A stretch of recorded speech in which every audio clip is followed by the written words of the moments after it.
Yeah, I'm a little hungover. Hi, everyone. It's Heidi back with another live stream. Today we are talking about Lord of the Rings of Power, episode 4. It actually, it's sort of mid-season, so we're sort of just doing a mid-season wrap-up of where we're at. And we actually have quite a few people coming in on the panel. But to start, we have Tim Fitzwater's back. He was with us for House of the Dragon just I guess it was a couple of weeks ago.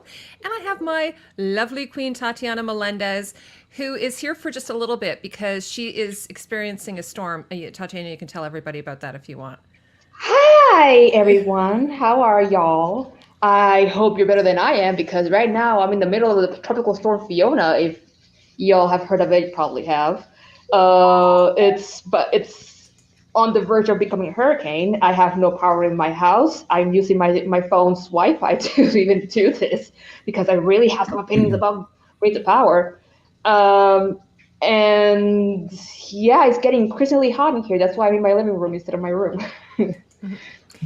Yeah, and then Tim is here. We're also going to have Farhan's going to pop in. Tony Teflon's going to come in, and then at the maybe in the second hour, David Lightbringer is going to pop in. So we're going to have actually a lot of discussion. And as usual, I haven't talked to you guys about what I mean. Tatiana, you popped into the very first live stream we did about it. That's the only time we've talked about it. Tim, I haven't talked to you about it. I haven't talked to Tony. I haven't talked to Farhan since the first episode. So before we get into that, why don't we just go around and you can introduce yourself? So, Tim, why don't we start with you, and then we'll go to Tatiana. So I'm Tim Fitzwater. I've been on a few of her streams. I'm just a normal guy, and that's really about it. You're not a Just a normal guy. Nobody special. For sure. You're special to us. No, thank you. Yeah, Tim and I met on a Westworld live stream, and we really hit it off. And he's going to do some like voiceover work for me, and I'm really excited about that in the next week or two. So, because he's got that really nice, deep Southern drawl, All right, Tatiana, it's your turn. Why don't you tell everyone about yourself? Well, hi everyone. I'm Tatiana. So I'm trying to mimic. I'm doing a very bad job at it. I'm sorry. Oh, hi, Farhan. As I was saying, oh my God, I'm Tatiana. I'm from Puerto Rico. I'm an actress, designer, well, costume designer-ish, a singer, and one of Miss Queen of Thorns herself, Heidi, Yep. Heidi Costume Co's queens. And I am, once again, for those who have just joined us, I am in Hurricane Alley in the middle of a storm with no power and using my phone's Wi-Fi to do this because I have opinions. That's the strength of my opinions that must be shared with the world. Hi. Yeah, Natural Selection says she hopes you're safe. We all wish you're safe. Yeah. And Farhan just joined us. Hi, Farhan. How are you? Hi, everyone. How's everyone going? How's it going? It's very great. hot. We Tatiana's got no air. We just started. Tony, I was just saying you were popping in, then Tony is going to pop in as well, and then we're gonna get David's gonna be coming in. So we're gonna have like lots of good conversation. Well, so I was gonna say yeah. So Tatiana's like my Marjorie Tyrell to my Olenna Tyrell. Yeah. She's only like we don't die. Yes, exactly. Okay, so Farhan is just joining us. He was with us on the very first Lord of the Rings stream we did. So Farhan, why don't you tell everyone about you? Sure. I'm Farhan, and I actually have 2 YouTube channels, Middle Earth Lore, which you might have seen me pop in the chat, especially last week for the House of the Dragon episode. I was kind of lurking. And Extra Life, which is my new gaming-related video essay channel. And yeah, aside from, trying to juggle school, on my free time, I make videos. So happy to have me. Thanks for having me. So both Tim and Farhan are gamers, and it's funny because Farhan's is in a chair that's red and black, so he's the blacks, and Tim's in a green and black chair, so he's the greens. Is that true? Have I got that right? Something like that. Okay, yeah. For House of the Dragon. Okay, and I just want to say hi. So far, we've got a few people popping in. I appreciate it because I know it's the afternoon, and we were going to have Rebecca here, but I think she wanted to go to the beach, so she went to the beach. But that's cool. She's going to join us hopefully on Tuesday for our House of the Dragon stream. So, Natural Selections here. Spielkalb von Sparta is here. I love that name. And Peter is here. Hi, Peter. I always love having you. So anyway, okay, as I was mentioning at the very top, I haven't talked to any of you about this. Let's just go around and do first reactions. You can do an overall of the 4 episodes, or if you just want to talk about this episode. So Tatiana, why don't I go to you first, since you're going to have to leave early. Okay, so I, for the most part, enjoy it. I know people are like raging because, oh, it's not talking. Like, I don't accept it as talking. I see it as a somewhat entertaining fan fiction. And I'm a fan of fan fiction, so I don't mind. I think so far my favorite storyline is probably Elrond and the dwarves, because I just really like the relationship between Elrond and Durin. And I love me some Disa. She's my homegirl. She cool. I think we could kiki. Actually, I do have one, but it's kind of broken, so I'll deal.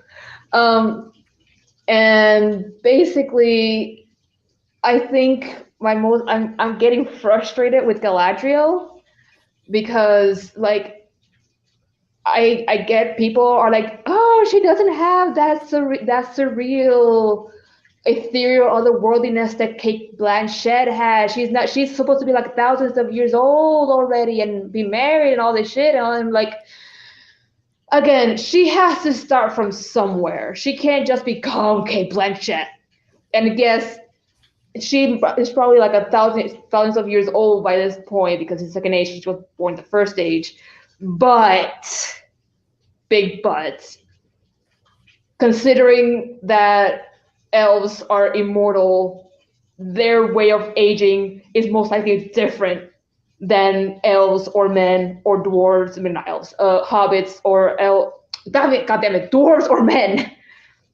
That maybe that after for example, dwarves, they could still be considered young at 150, or hobbits can be considered adults at 60 years old. Maybe the elves are still considered relatively young after 2,000 years. They're immortal. They go slower than we do. She doesn't necessarily have to be. She doesn't necessarily have to be like, already got her shit together. And I do am like kind of that she's a warrior, when her thing was her power was magic, not a sword. Like, that is a bit annoying.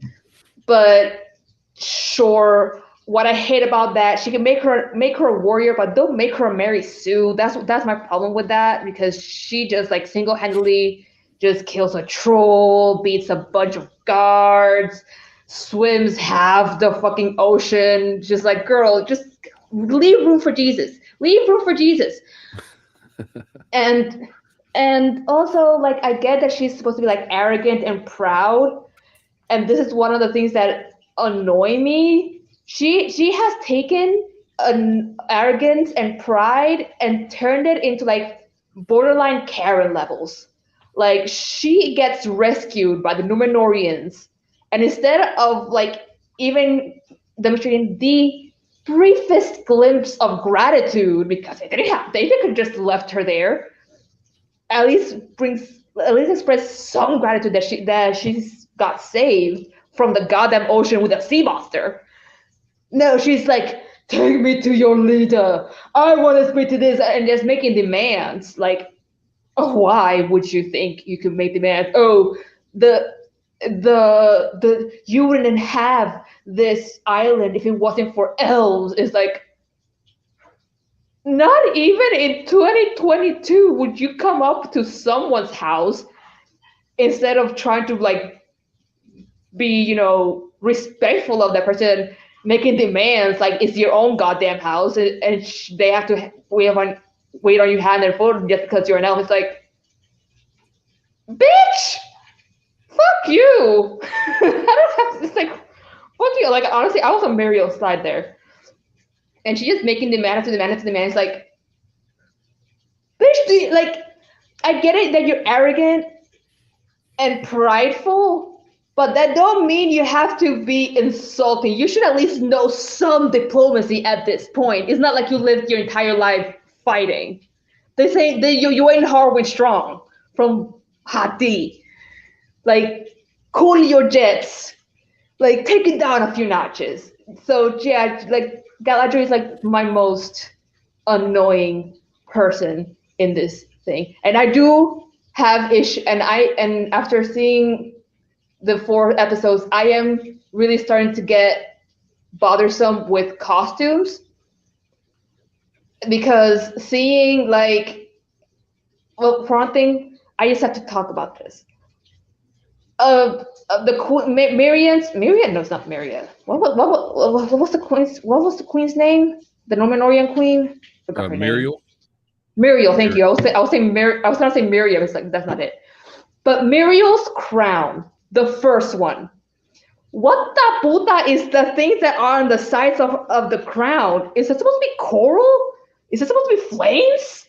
Like, the fuck is that? Like, do you know? I think it's organic. Do you know what it reminds me of? Have any of you seen Clue? Have any of you seen that movie Clue with Tim Curry and Madeline Kahn? If any of you have seen that movie, it's an old movie. But if any of you have seen the movie, there's a part where Madeline Kahn is like a famous scene where Madeline Kahn just goes nuts and just goes, I hated her so much. It's flames, and the side of my face, heaving breath. That's what I always think of when I see that goddamn crown. It does not look good. What the hell is that? And whoever thought of that thing should be fired.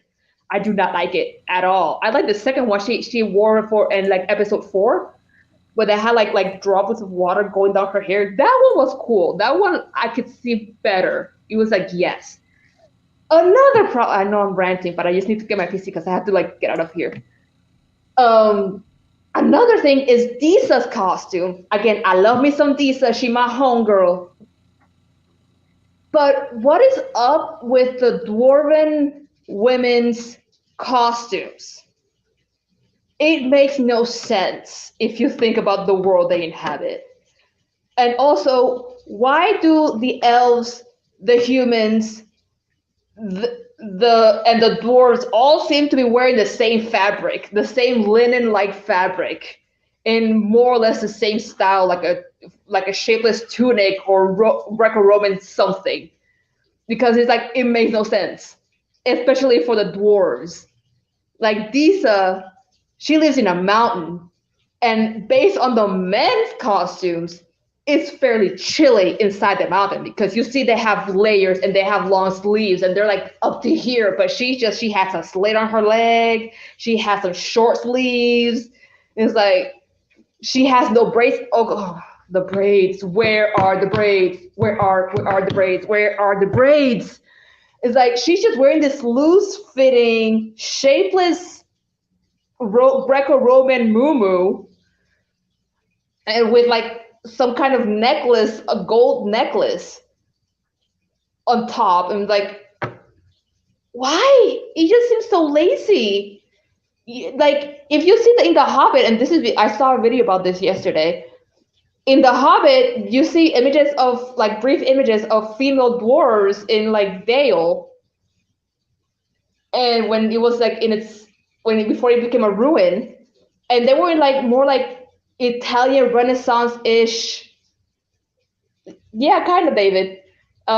More like, they were like more like Italian Renaissance type clothing with like this fabulous hair that looked like absurd and insane in the best ways, and they're just full of braids. And like, oh my god, braids are so important in dwarven culture. There is literally and beads.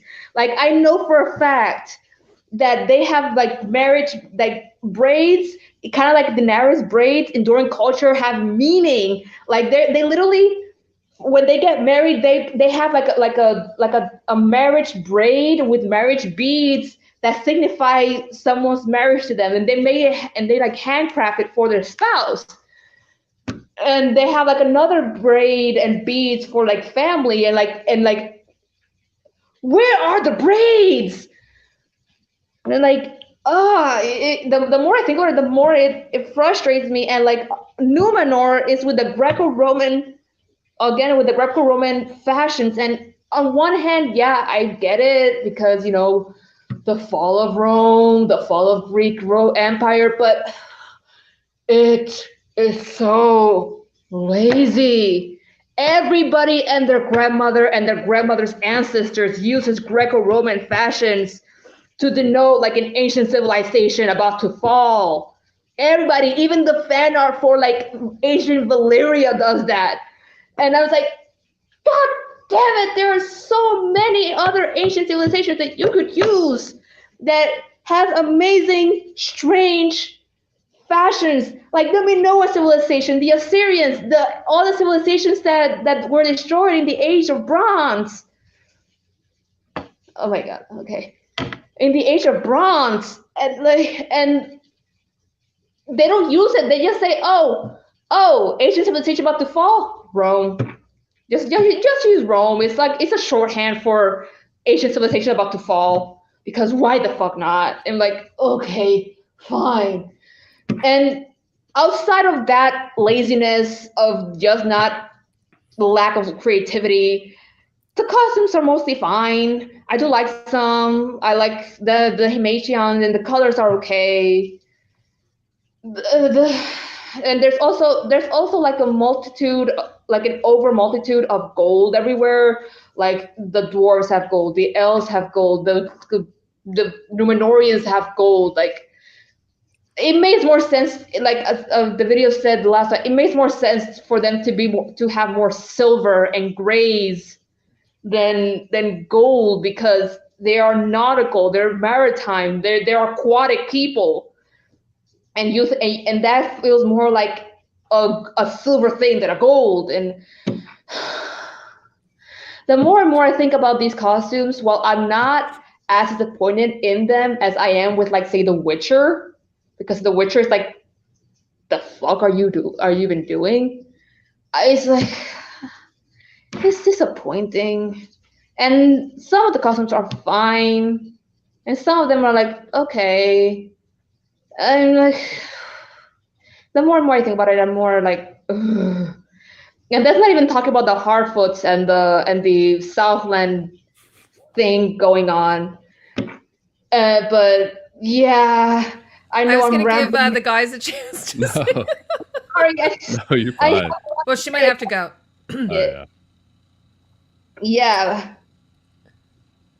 Yeah, but like honestly, for the Numenorians, for me it makes so much more sense if they went like for ancient Assyria or ancient Mesopotamia type fashions, because again, those were destroyed by a mysterious cataclysm of that nobody really truly understands, and that's like, holy shit, what happened? Instead of like Rome, where it was like slowly in decline, no, this just like the age of bronze, the Bronze Age, it came into like almost like a fantastical, mythical, catastrophic, cataclysmic end. And that made more sense to me to depict like the fall of Numenor, which is like so, Jesus Christ, wow, what the fuck happened? But again, Greco-Roman fashions have been used as shorthand for ancient civilizations about on the verge of collapse for like ever. So it's like, instead of like do some research, gain some creativity, and do something else that's not that, sure, let's go with Greco-Romans, because why the fuck not? It's like, okay, whatever. And I don't really get care for like the Hardfoots or the Southlands, but I like the Hardfoots fine. I think I'm done. All right. So, all right. Why don't we let Farhan? Why don't you sort of tell us what your impressions of the latest episode was, or the 4 episodes, whatever you want to do there. Yeah, sure. I mean, I don't know if there's like, unless you have like a specific question, I don't know if there's much else to say other than I've been enjoying them, like for their own sort of I kind of take them as their own sort of thing. I don't really I know that I can separate it from, all of the actual established lore and stuff. And I mean, as far as like the tone goes, there are moments that I can see where it kind of feels like Lord of the Rings, but again, to me, it still doesn't. Someone pointed out to me that this show kind of feels a little bit like the Dragon Age games, which is a comparison that I sort of made a few days ago when I was watching it. And I somewhat agree. What's that? The Dragon Age games. I don't know if you've heard of them. No. Because apparently, and I'm not sure if this is entirely true, but I was shown this sort of screenshot from this like article or something where Amazon originally was planning on doing a Dragon Age series years ago, but that like something happened with the agreement, and so they ended up having to can the show. And so people are thinking that maybe they took some elements from that game and put it into this show instead, which I can kind of see, at least in terms of certain interactions between certain peoples and stuff.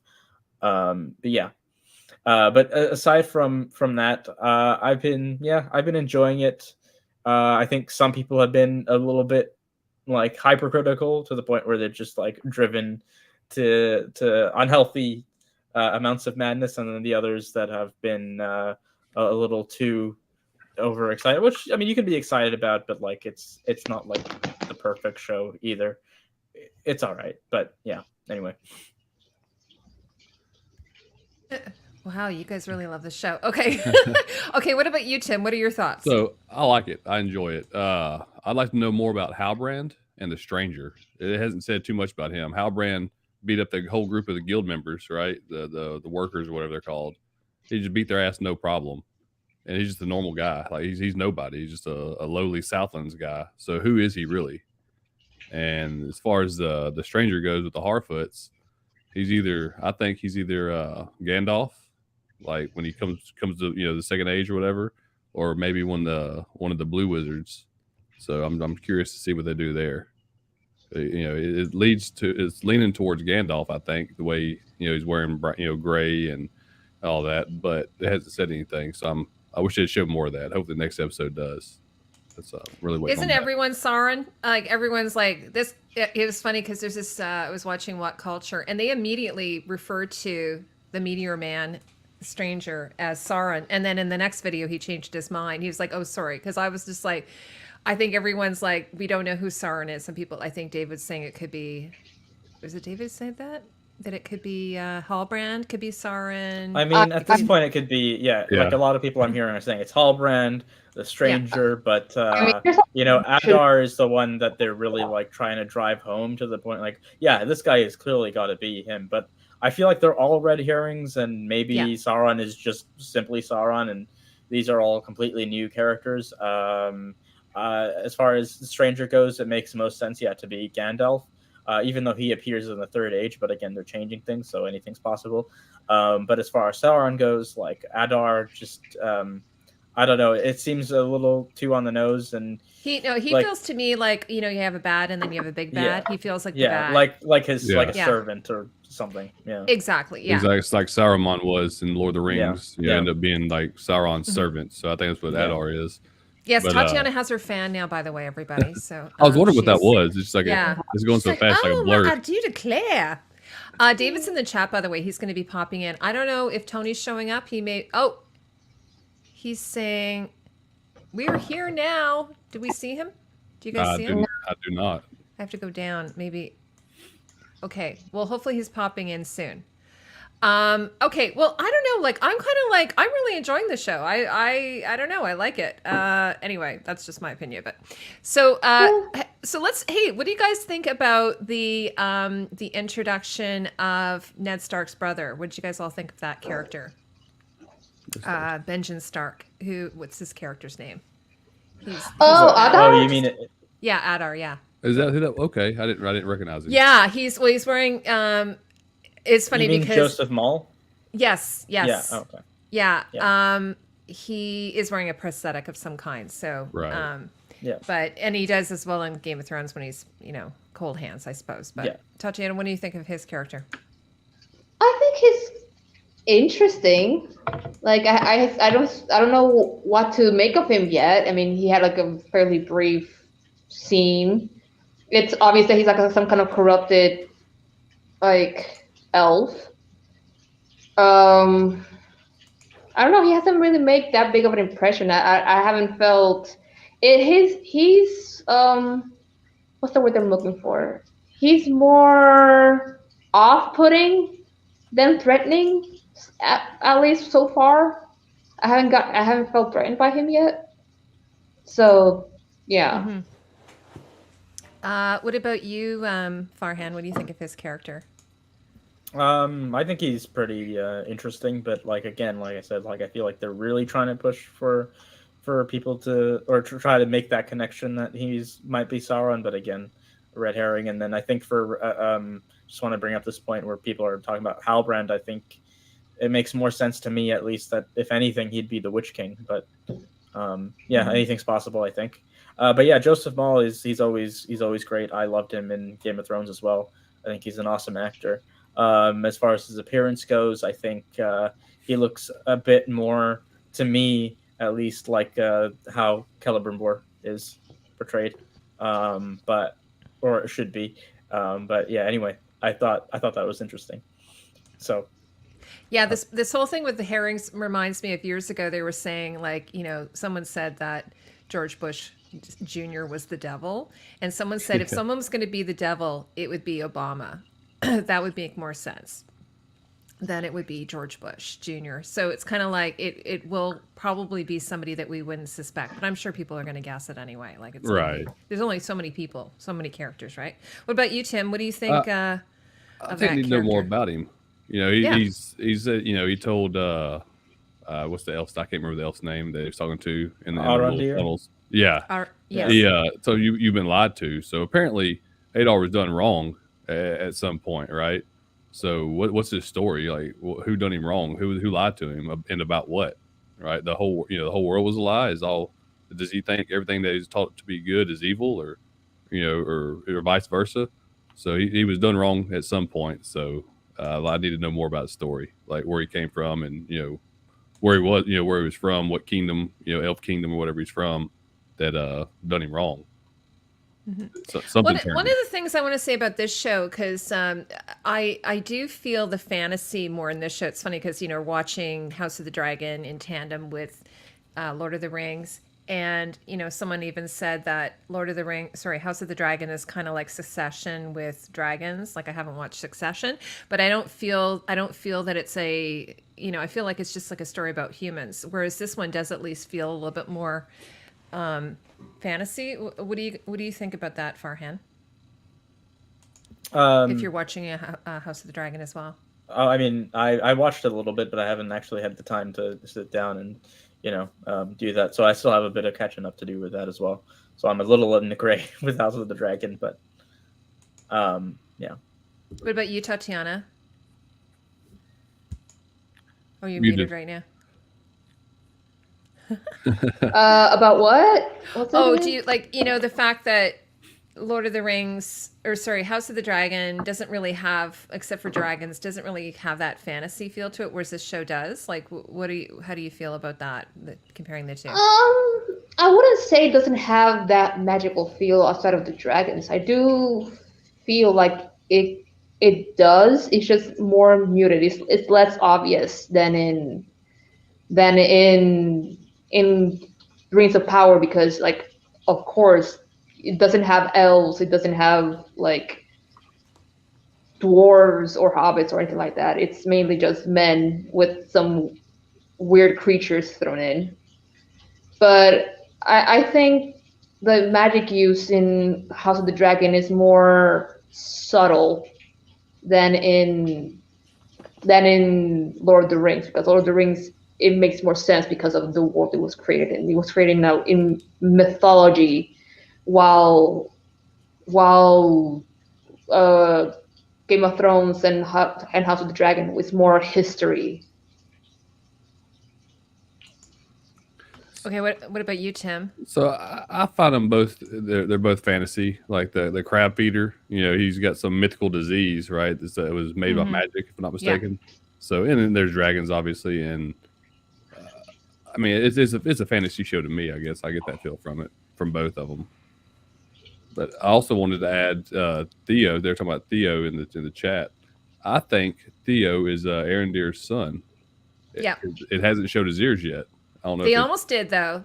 Yeah, they almost did. Yeah, they almost poked did, out a little and they bit. looked like they were elf shaped. Right. Did you guys notice that? I was watching for it, but I haven't seen it's the full funny though. ears. His mother's hair also covers her ears. Right. So I think they've done that on purpose. They've done that on purpose, like a red herring again. Yeah, she's not an elf, obviously, but I think her and Arendir had a little fling, and Agreed. Yeah, that's where Theo came from.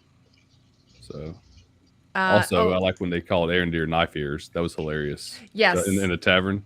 Yeah. Thought that was funny. Yeah. So yeah, David's saying high fantasy versus low fantasy. Yeah, that's a great way to put it. Okay, so where should we go from here? So, like Tatiana talked a bit about Galadriel and Numenor.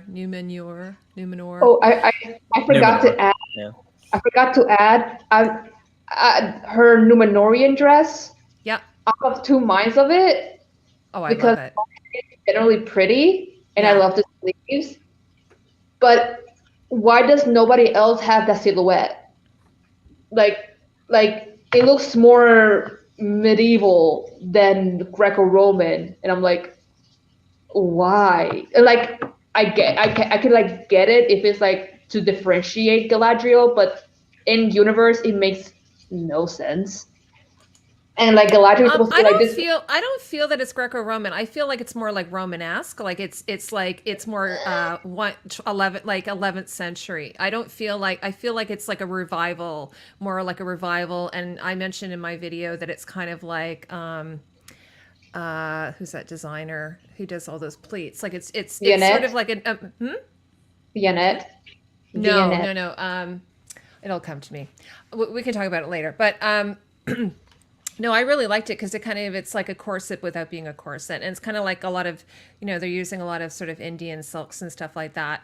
I haven't had a chance to like dig into it. I probably maybe will at the end of the series because I'm too busy with House of the Dragon. But I don't know. Yeah, Madame Grey is one of them. Yeah, but I know it's another one. Fortuny. Sorry, Fortuny is who I'm thinking of. That's what it reminds me of. It's sort of like a modern interpretation. It's not like necessarily, like the same with Dany. She had a lot of that sort of inspiration there. That's just my opinion. But anyway, I'm not in love with like the darker fabric in around her middle. I feel like it cuts her off in a weird way. Oh, I loved it. I thought it was amazing. Agree to disagree. Anyway, that's fine. We can. Delphos, yes, exactly. Delphos counts. That's exactly what I was going with. So Tim, what do you think about? Okay, so we're in Numenor. What do you think about that whole setting there? What's going on there? In Numenor, I think they're going obviously they're going to work together. It showed that, right? It took too long to get there, and Galadriel seemed entitled when she got there because her people gave them the land. But I think they're going to take care of the problem. It looks like. Send the whole force over to the Southlands to go fight orcs. I'm just excited to see what's going on. Right, we all know what's happened so far, but I'm really more just curious in what's going to happen, how that's going to pan out, and is Halbrand going to go with them to fight, or since he is such a badass, should he, or are they going to make him stay there, or is he going to try to become a guild member, or what?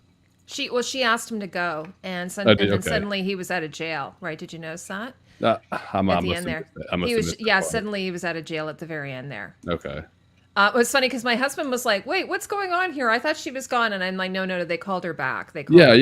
Yeah. That I didn't. That's what confused me. Yeah. My husband didn't get it. No, as far as her character goes, I mean, the reason why I think she's such a pain in the ass, I think that Halbrand is sort of there as a foil for her to kind of, I think he's there to sort of help teach her. And I'm expecting an arc from her because I think she is. She's kind of like, okay, this is a terrible thing to say. My son has autism, so I'm saying this as a caveat of that.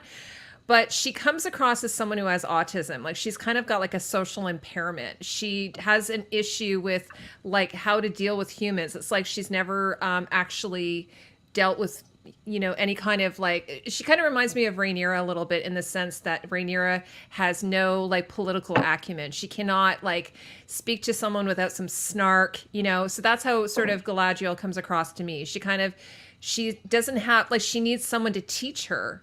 She's impaired in that way. So I don't know. What do you guys think of that? I think she's been dealing with that with the orcs in Sauron for so long. It's been an issue, and it's important to her. And these humans are slowing her down, right? She's ready to get on it. She's tired of waiting. She's been fighting it for however long, right? She said it'd take his whole lifetime for her to name all the people she's lost. That's a really long time, and a lot of people that she lost. So I think she's tired of sitting around and doing nothing. She knows where he's at, and she knows what she has to do, and nobody else is in the hurry she's in. It's not as important to everyone else. So I think that's why she's acting the way she is. She's like, "Come on, get off your ass, let's go. I'm tired of it. If you want to help me, that's fine. If not, let me go by myself. I'm going to deal with it." And what about you, Tatiana? What do you think about her impatience and all that? Again, on the one hand, I get that she's been fighting the orcs and Sauron for a long time. And again, like I said, like I am okay with like her impatience and her arrogance and pressure because she's supposed to be like that when she's young. She can't just sprout into full Cate Blanchett form because then she has nowhere else to go. She has to start somewhere and grow from there. Like, and in part, maybe Halbrand. I don't know if Halbrand is supposed to be there to teach her. I could see him maybe being that, but I think hopefully the one who will really like help her like mellow out is gonna be Celeborn, her future husband. If y'all know, you'll know. But I just the way that they portray her arrogance, at least up until like half towards the end of episode 4, it felt one note. It's like it didn't give me. I didn't manage to get like subtleties out of it. It was just like, and this has to happen. Hey, this has to happen. This has to happen. It's like, okay, but like, I don't know how to say this. They could have portrayed more than just the arrogance and the Mary Sue-ness of it all. Because she's a powerful commander, but she needs her army. Again, even from like episode 1 with like the snow troll. Like the snow troll just basically just beat her men like they were nothing, but she just single-handedly kills it in like nothing. I'm like, okay, like calm down. And again, I don't mind it, but it's gone to a point where I mean, you would have more experience in autism than I do, but it just feels off. Like I can at least see her being begrudgingly diplomatic, if nothing else. But like to the point of recklessness and not really caring and being so blinded by her mission that she doesn't care about the lives of her men. It doesn't really like ring as true to me as it could have. Like I need to see her also not just care about her mission, but also care about her people. In a sense, because at least from episode 1, it feels like her mission is not one of protection of Middle Earth. It feels more like revenge plot hidden by protection of her people and Middle Earth. Definitely revenge. He killed her brother. She's been after him ever since. So that's all that is that she's goal driven no matter what the cost. She's gonna kill Sauron no matter what the cost. How many people it cost? It's already cost hundreds of thousands of elves' lives. So what's a few more just to get him killed, right? I think that's what she's looking at. Is her goal, her end goal. It doesn't really make her likable or rootable, at least for me it makes her understandable. I can understand it. Doesn't mean I can root for her. It just I wish they had shown another side to her that's not just this single-minded focus. Maybe she'll become magical throughout the series, right? I mean, that don't happen overnight. I mean, I know she was in Lord of the Rings. She was all glowing, witch queen looking shit. But maybe that happens here. Maybe it's going to show how that happens. Yeah. I have to go because I am losing way too much power. So y'all can find me on Instagram, Tatiana Melendez PR. I have my blog, tatianasmelendez.com. Hopefully the power will be back on by Tuesday and I can be in the House of the Dragon live stream. Pray for that. I'll see y'all on the flip side. If not this week, then hopefully next week. I love y'all. Mwah. Bye. Bye, Tatiana. Bye. Take Bye. care, sweetie. Bye. Bye. So, oops, what happened there? How do I do that? Oh, there we go. Okay. Okay, I was like, Tony was supposed to come here, and then I realized I didn't send him the link. So hopefully he's going to be joining us soon. Yeah, so I don't know. Like, I guess I have a different perspective on this show. I don't feel like some people have talked about the pacing. I can appreciate that.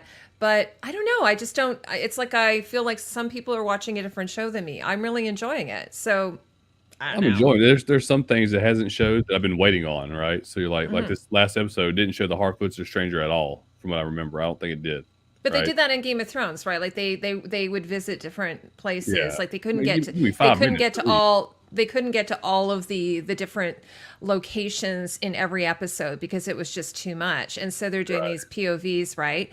So okay, you can argue it's a pacing thing. Okay, we'll just have to see what happens. But Farhan, you're kind of like, okay, let's talk about that. I think what Tatiana was saying, one of the strengths she saw was when we are with the dwarves and we are with help me out here, Arondir. And Yeah.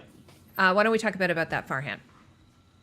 Like that scene during. Yeah, let's just talk a little bit about about that whole segment then.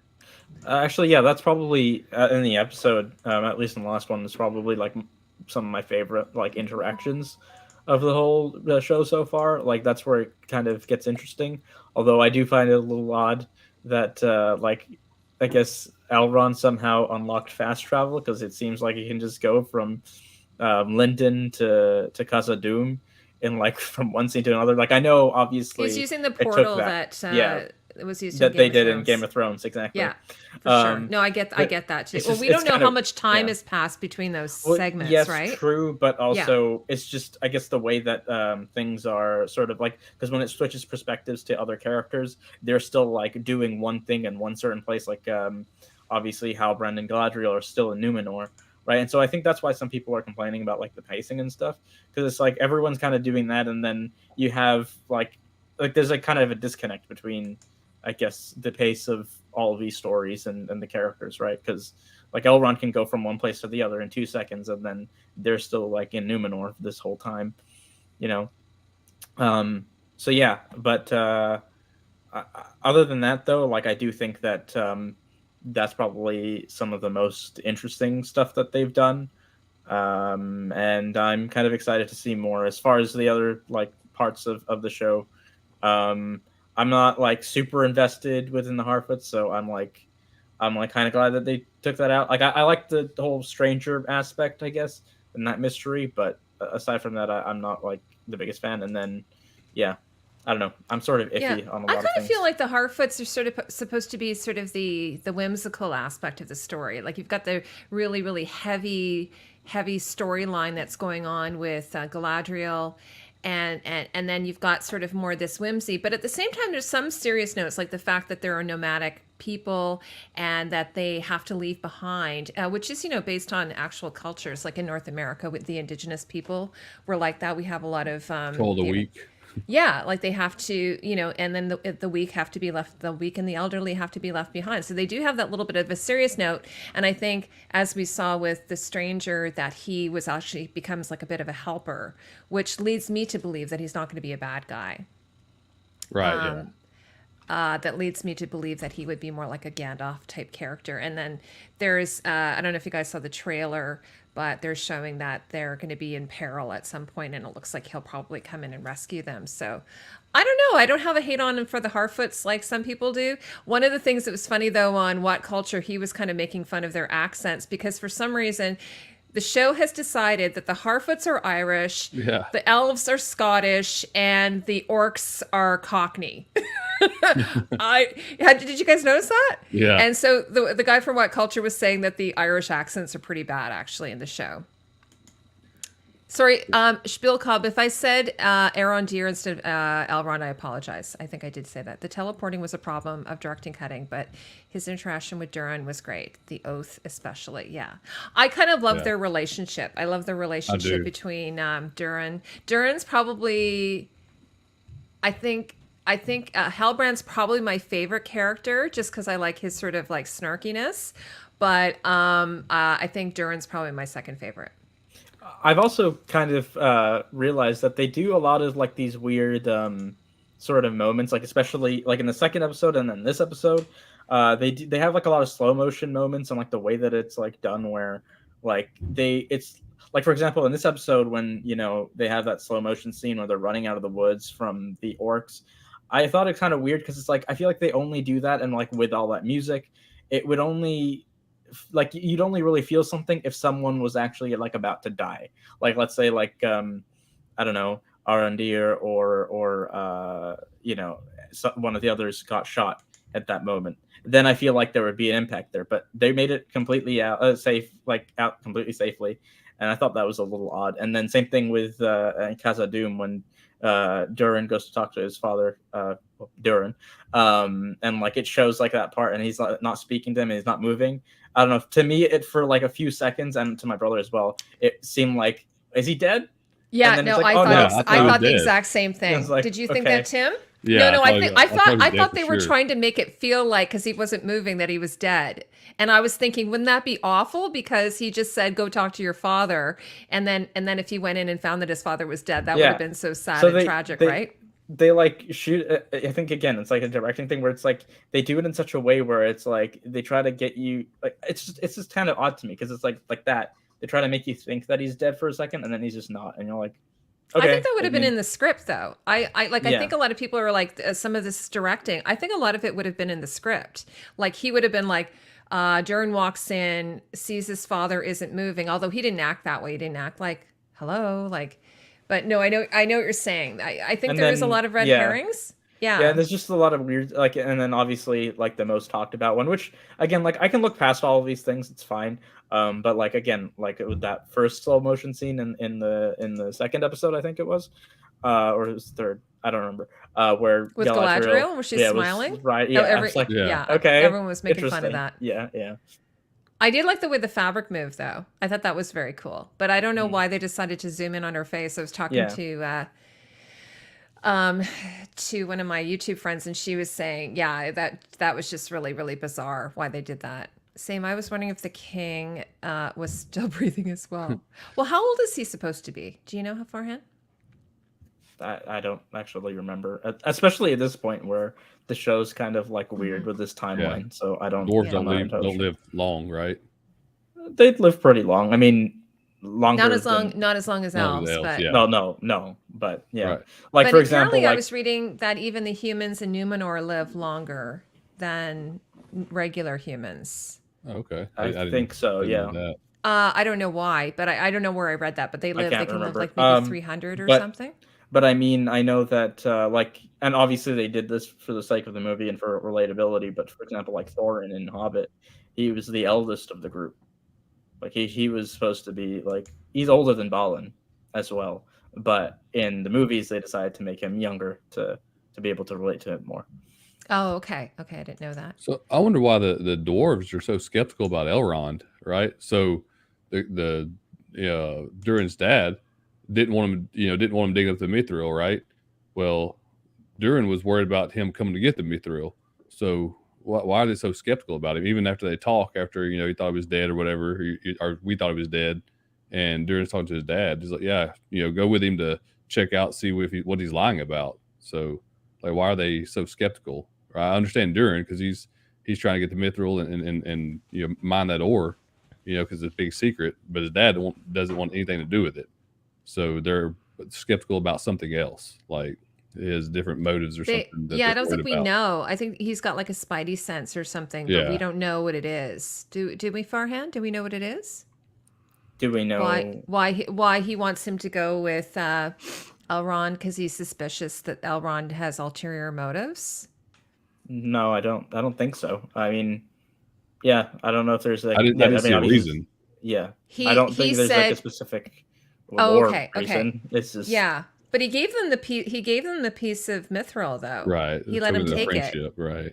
Yeah, the line of So, hi Magicus. This is the line of kings in Numenor, including Aragorn, are the descendants of Elros, and so elvish blood in their veins. Presumably, Arwen renews this strain in Aragorn's descendants. Okay. So, how long do they live then? Do you know?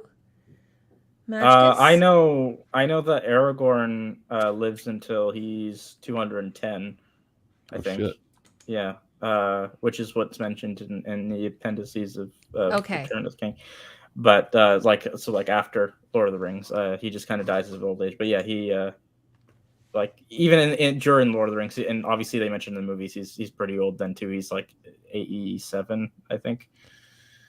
During that trilogy. So Elrond. Yeah, Elrond's brother, who chose to live as a human,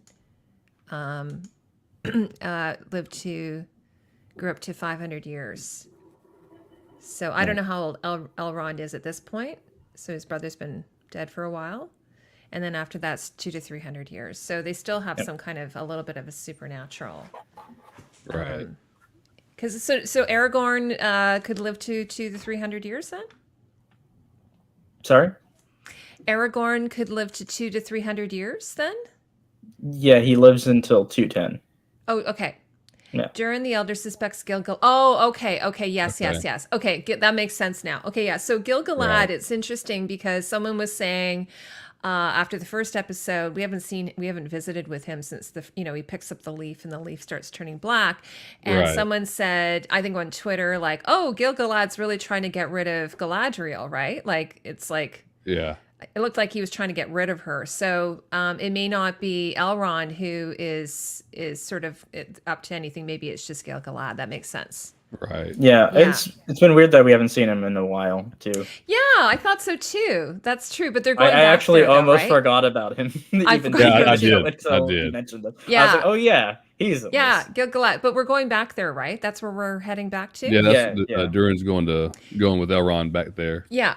So we'll see him again. So let me see what my list is here. Should we talk about? I have my notes here somewhere, guys. Hold on a second.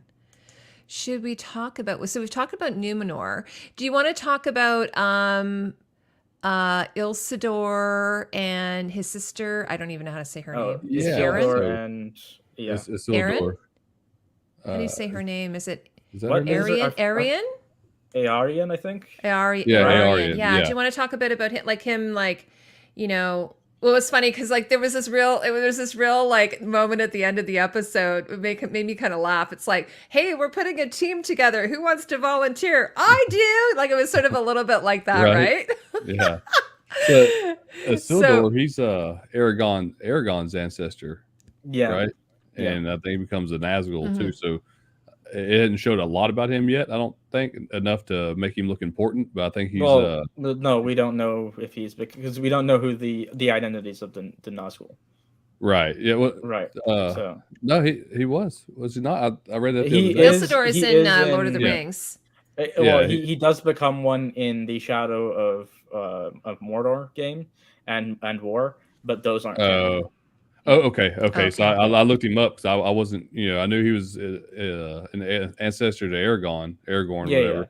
Yeah. And so I looked him up to see what he was, and it says that. So he was one of the Nazgul.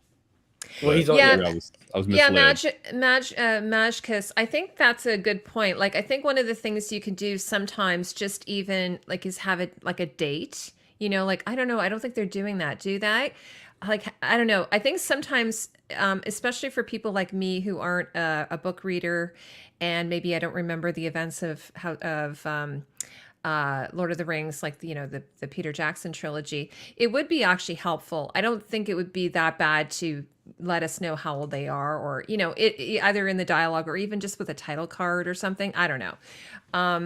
I don't think that would have been the worst thing to do to have. I think they did have location title cards, but sometimes, I think maybe you could help us a little bit as an audience. Because, like you were saying, Tim, like, isn't that person there? And Yeah, like, that's what the Google told me, right? You yeah, got the to Google. Google, right? Yeah. Yeah, Well, like for instance, like in Game of Thrones, they tell us what happens to Rhaenyra, but no one's going to remember that. No one remembers that.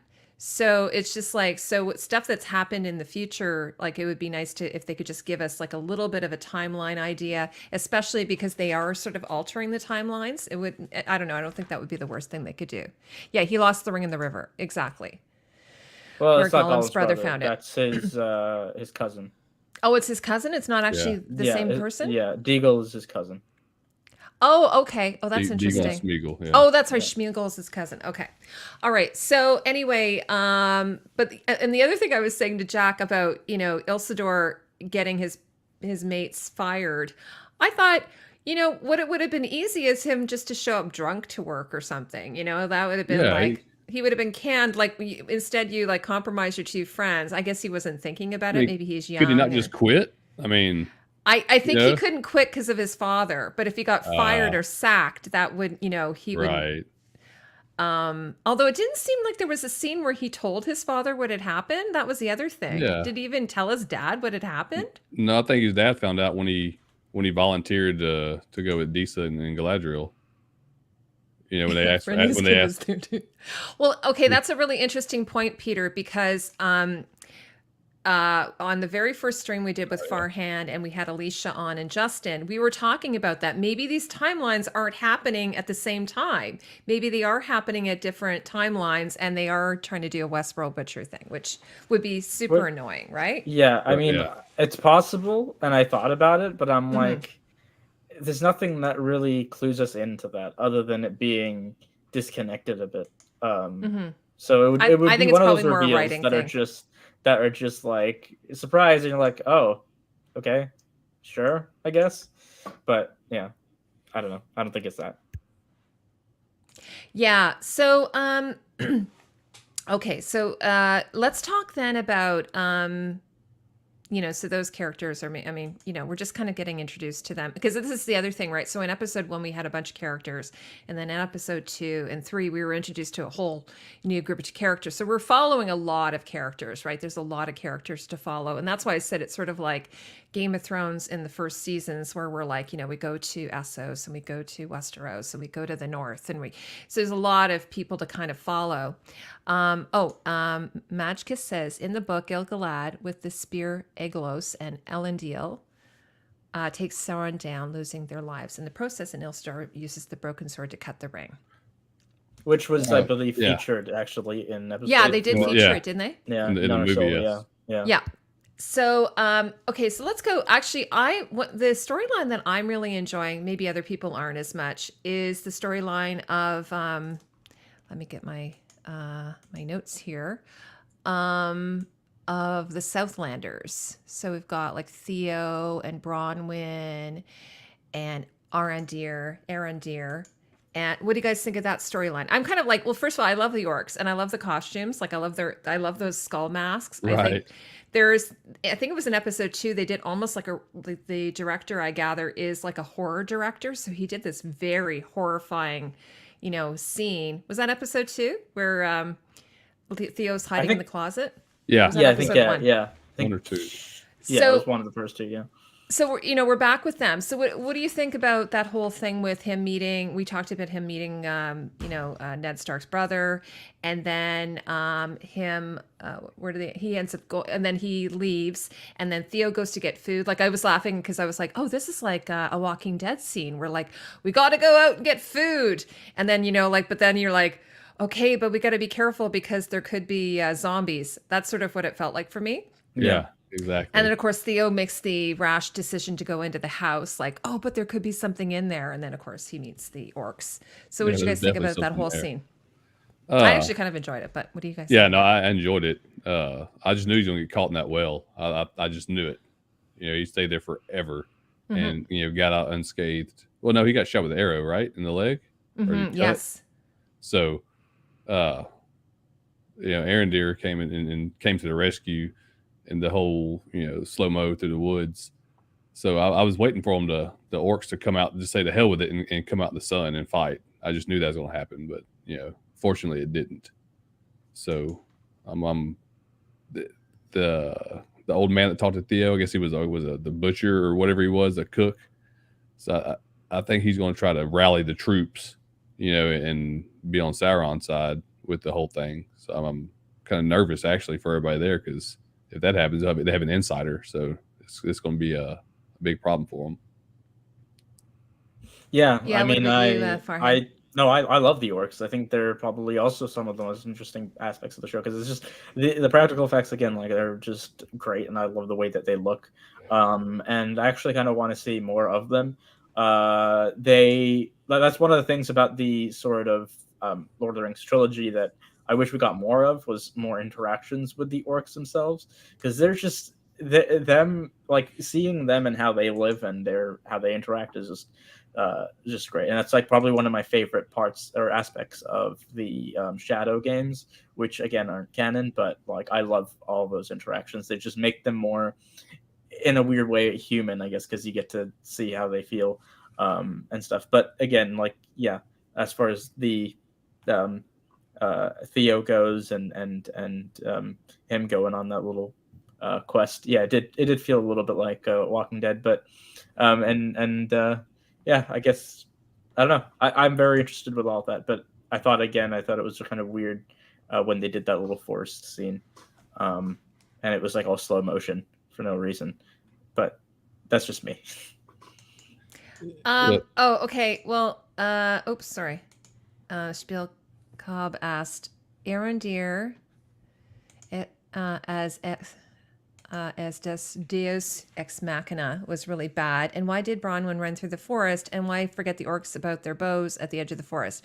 Well, I think Bronwyn was looking for her son, right? She went out because he didn't come back, so that's why she went out to look for him, like as a mom. It may not have been smart, but that's what she did. What I thought was weird was that the orcs were going after Arendir when he was actually sent to the castle to send them a message. Like, why would you chase down unless he just, because we got caught up with Theo, maybe they were chasing Theo and he just happened to be in there. Right. The other thing I thought, why didn't Theo just stay in the well until the orcs were gone? Like he decided to leave when they were still there, unless he couldn't hold. I think he was just standing in the water though. Yeah, it wasn't deep. He wasn't like swimming. He could have just stood there and waited until they were, but they just wanted him to be there. Well, it seemed sort of dark out. So at that point, like, I don't think he's going to wait there forever. And I don't know if he would know if they're always like around. Like, you still have to kind of climb out to see if anyone's kind of lurking. And maybe he thought that he could run out, but they didn't show that, which is sort of okay. But, and the bows, they sit there at the edge of the woods shooting arrows. You can see the arrows flying in. Yeah. Right? Yeah. Like landing at their feet. And they're watching it. Like, what the hell? You shoot arrows, I'm running. They could have shot the arrows and then just had it not hit them. Like, they could have gone. No, they did shoot them. Oh, they landed. Them. Like, you can see them coming in, like landing like by their feet. But they are like they do it so slowly to give them enough time for them to like be just like away, like further enough away from them to not hit them. Well, there's plot armor. Yeah, armor. And it's funny because I'm like, so if people are going to complain about that, then they have to complain about the scene in House of the Dragon with like Daemon, which like, come on, right. Yeah. It's like, or in Game of Thrones when Sansa jumps off of that castle or whatever. Oh yeah, like there's so much plot armor going on. That's broken here, right? back right there for sure. You know, Yeah, his best chance of running away would have been in daylight. So I'm not understanding why he came out at night. Yeah, that was weird to me too. And also because he was fine. Like he was like if he had been still holding on to the sides and his arms had given out, okay. But he was able to stand. And I even said to Jack, he could have just taken the bucket and put it over his head. They wouldn't even have seen him, right? No. But anyway, I'm just imagining like Metal Gear Solid style. He's just like going around out of the bucket, and then he just like no, I mean while he's still in the well, still in the well, like with the bucket over his head. No, that would have been funny. Yeah, but no, because they kind of play up the fact that the orcs are kind of, especially when they're solo, like when they're kind of like individuals, they're not the sharpest knives in the drawer, right? No. Like, you know, whereas that's why they're so terrifying as a really large group, but you know, when they're on their own, you can kill them. They are killable, as we saw. So Theo's escape from the village. Look neat cinematography wise. That's why he came out of the well. Okay. Yeah, totally. It's probably why. I'm sure there's people sitting around like, cause it would have been in the script, right? So there would have been people sitting around the writer's room going, oh yeah, but why would he come out of the well? Because it looks really cool in the moonlight. Right. So I don't know. And then they could have a showdown, and then you could have a big chase scene. And maybe they wanted to have a chase scene in there. This is a good place for a chase scene. But I did think it was really interesting, though, when Irondir says to Bronwyn, okay, you have two choices. Oh, by the way, I have something to tell you. What did you guys think of that when he told her what the ultimatum was? I think it was made a little nonchalant. They didn't make it a big enough deal. I think like he should have told everybody, not just Bronwyn, because who is she? Is she their leader? Is she taking charge? You know, who's the leader of these people? That's what I haven't figured out yet. You know, I mean, she's she's the one who told them of the danger. So she's the one who sort of said we got to leave. And although she's not, I don't like. Someone was saying she's respected, but I don't think she's that respected. No, I don't think she's that respected yet. I think that old guy doesn't like her because he's a leader. He's a follower of Sauron, and you know, so he don't like her at all because she's friends with the elves who hate Sauron. Surrender or die, but it was also like, but give up your land, give up you would give up you become a slave, right? Like you would just be a slave, and then maybe eventually they would kill you anyway. So yeah, it was kind of like, okay, well, I guess we're not going to be surrendering then, because that's a pretty terrible option, right? It's not a very good option. You're going to surrender all your lands, and you're going to surrender yourself. Otherwise, we'll kill everybody. Well, that's a pretty terrible option. So it wouldn't be like, it would be like if they had offered them something kind of awesome, a dark side thing, like you'll have a place in our kingdom or something. But that was like a terrible option. I'd be like, okay, well, I guess I'm not surrendering then. What do you think about that, Farhan? About the surrendering? About the ultimatum that they gave to the Southlanders, living in the castle. Oh, right. What do I think of how, like, I'm not sure what. Well, the Arondir sort of shows up and says, "Oh, by the way, I have come with this message for you. Mm-hmm. You have to surrender all your land and yourself, otherwise you're going to be killed." Like, what did you think of that option? It's not that tempting. Well, yeah, I mean, I'm just surprised that he's kind of giving them that option instead of just being like, "Screw it, let me just go and kill them all." But yeah, I mean, I don't know. Like, I guess they just want to. It was more just to use it, just to create some form of tension and to get you to think, "Oh, that guy's Sauron," probably. But I don't know. I don't know if I have many thoughts on it other than that. Well, what I suspect in the next episode is they'll find a way to get out of there. Oh, yeah. Right.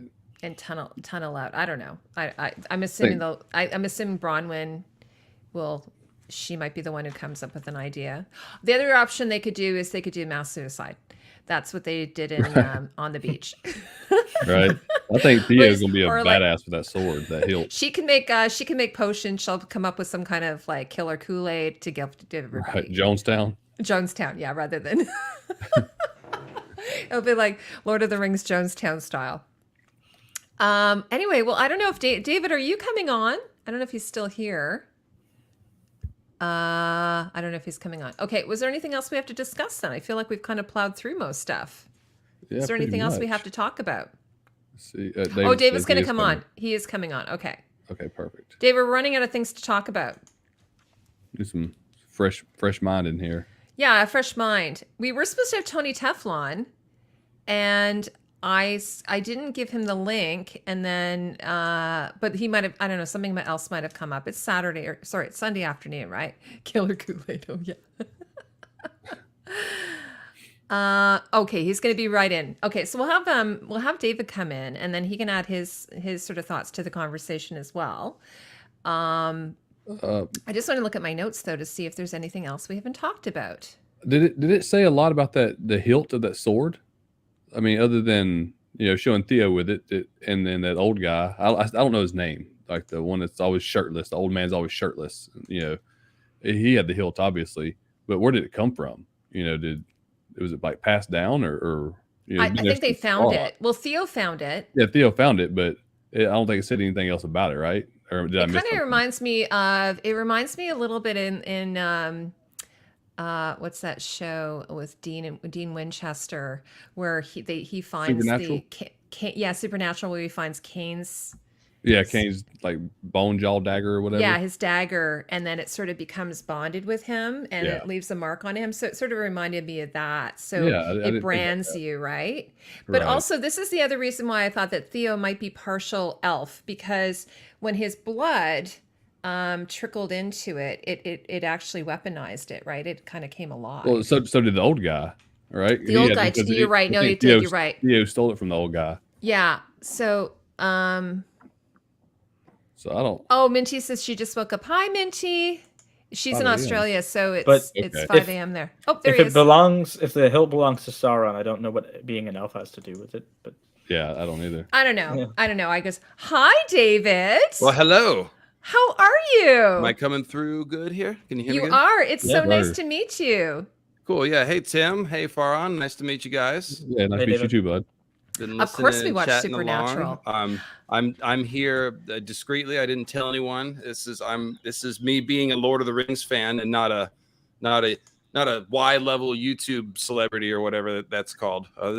That's what we say, Y level instead of like D level celebrity. What's Y level? Is that at the bottom?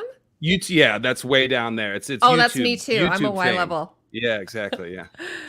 Yeah, as I'm a below natural that. section says, it's weird to see you without the glasses. Well, this is my first time seeing you without the glasses. Yeah, I usually record. Well, so when I record, I do a scripted thing. I'm not very good at reading and making it look like I'm not reading. It would just take me forever to record without the glasses. Yeah, and then also I have ADHD. I'm pretty open. I use cannabis to medicate for my ADHD. I'm in California, so that's legal, of course. It's legal here too. I'm in But Canada. yeah, but so my eyes are usually kind of dark, and I don't sleep regularly, and whatever. But yeah, Numenor is awesome, and yeah, I've been listening the whole time, so I've been taking mental notes on some of the stuff you guys have been talking about, and the Sauron red herring, I think, is like the thing that that's one of the hooks that they're using to get people into the show, right? Mhm. We've got all these possible Saurons. And maybe we haven't even seen him yet, but we know he's supposed to pop up as Anatar, the gift giver, right? And he's supposed to have something to do with obviously forging the Rings of Power. We might see the Rings of Power forged on the Rings of Power show. And of course, like, in House of the Dragon, we're trying to be easy on book spoilers. I guess with the Silmarillion, that's not really a thing, right? We're talking openly about the stuff that happens in the future, right? Oh yeah, I'm not a book I'm not a book reader. Farhan is, and Tim's not a book reader. So yeah, I think that's totally fine, especially So because I read the Silmarillion when I was a kid. Actually, it was one of the first fantasy books I read. It was Chronicles of Narnia and Silmarillion. And then I've gone back and done a little more research on some of this Ice and Fire parallel stuff, like Numenor. So Numenor is one of the things that I was most excited about to see on the show, and I hear that's common sentiment. Numenor obviously it's Atlantis, it's Tolkien's Atlantis, and the Atlantis myth is so tantalizing because it's the ultimate fall of a great empire, as Tatiana and you guys were talking about earlier.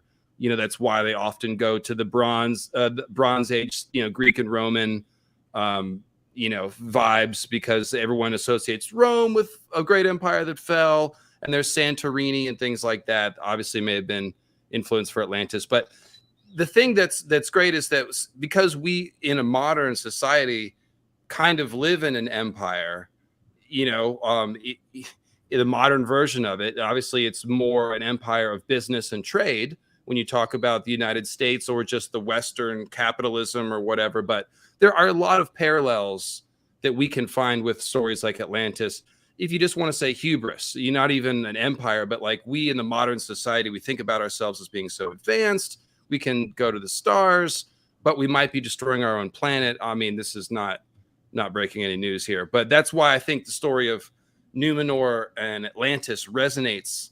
It's at one time it's this tantalizing idea of a lost golden age, but also it's heavily laced with this idea that there's going to be this great fall. So I like that they're teasing it already. Like, let's not try to pretend like it's a surprise. Everyone knows Numenor falls. So Miriel is seeing it in her vision. And I think that's an interesting way to put the characters in conflict, is by taking these great forces and showing how the pressure they exert on a character. Like Galadriel, she is kind of one note, as everyone is saying. However, I find it's really interesting that she's so obsessive and driven to the point of being dehumanized or de-elfanized or whatever that is. Like, obviously, she should care for her companions more in the first episode, but that just shows you how obsessed she is.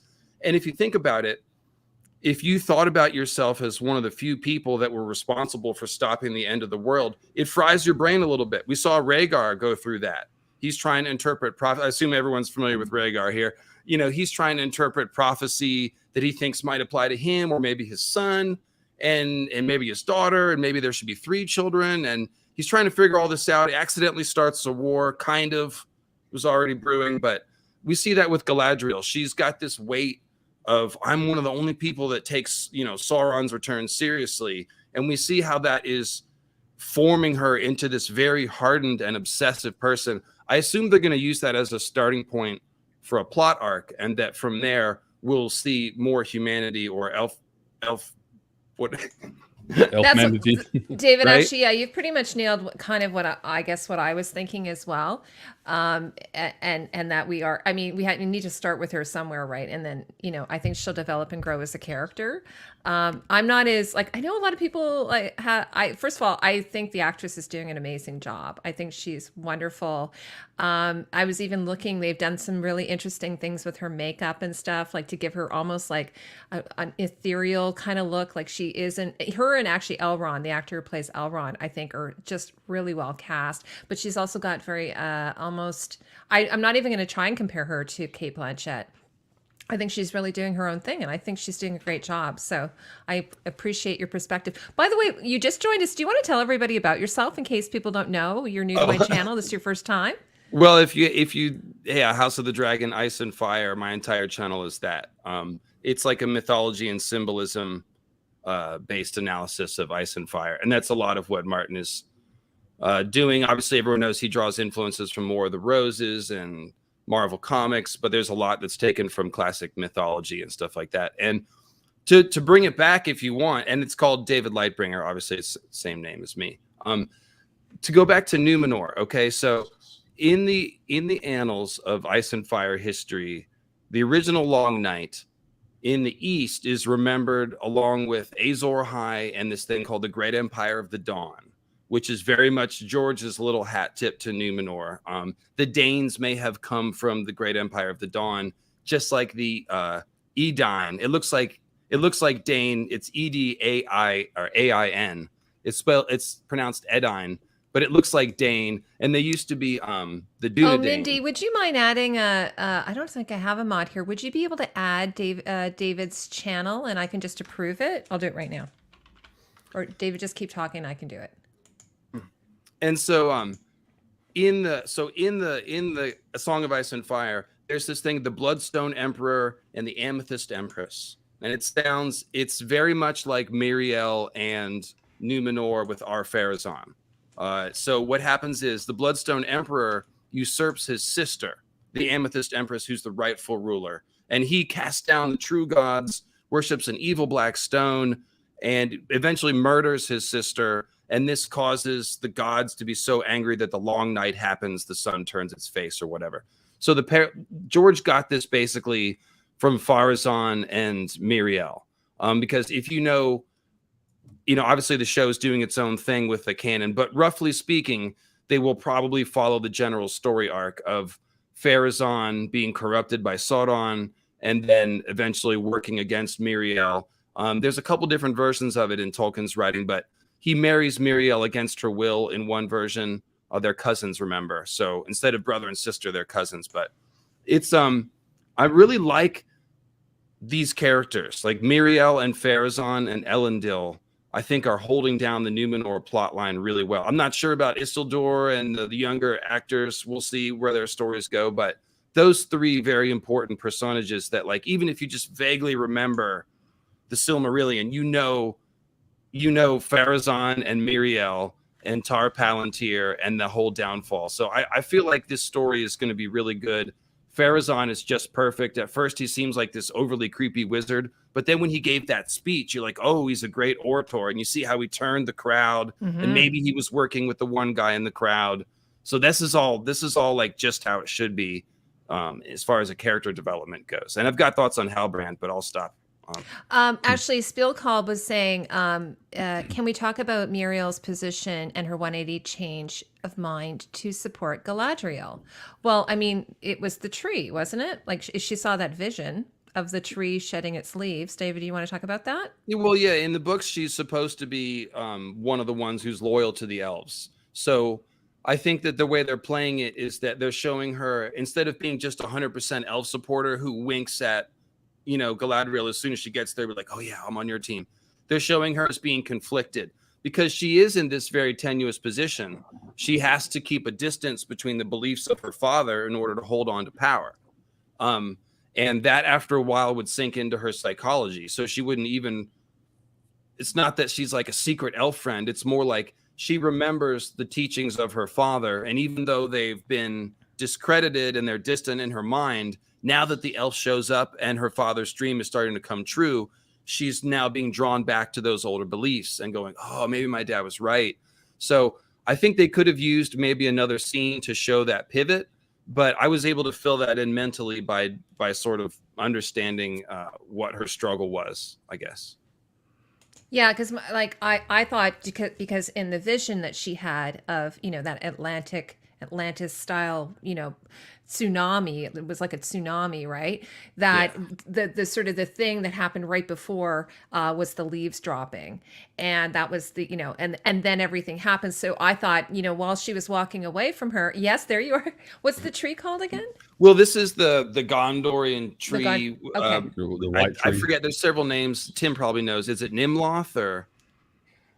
I just knew it was the white tree, right? And no, that's is that one in Gondor, the white tree? Yeah, well, the one in Yeah, Gondor yeah. is taken from like a cutting from the older one in the land of the Valar. So Right. yeah, that's where my knowledge gets fuzzy. But there was the original two trees were the ones that lit the world, and then after that there was a white tree that was taken from a cutting from one of those.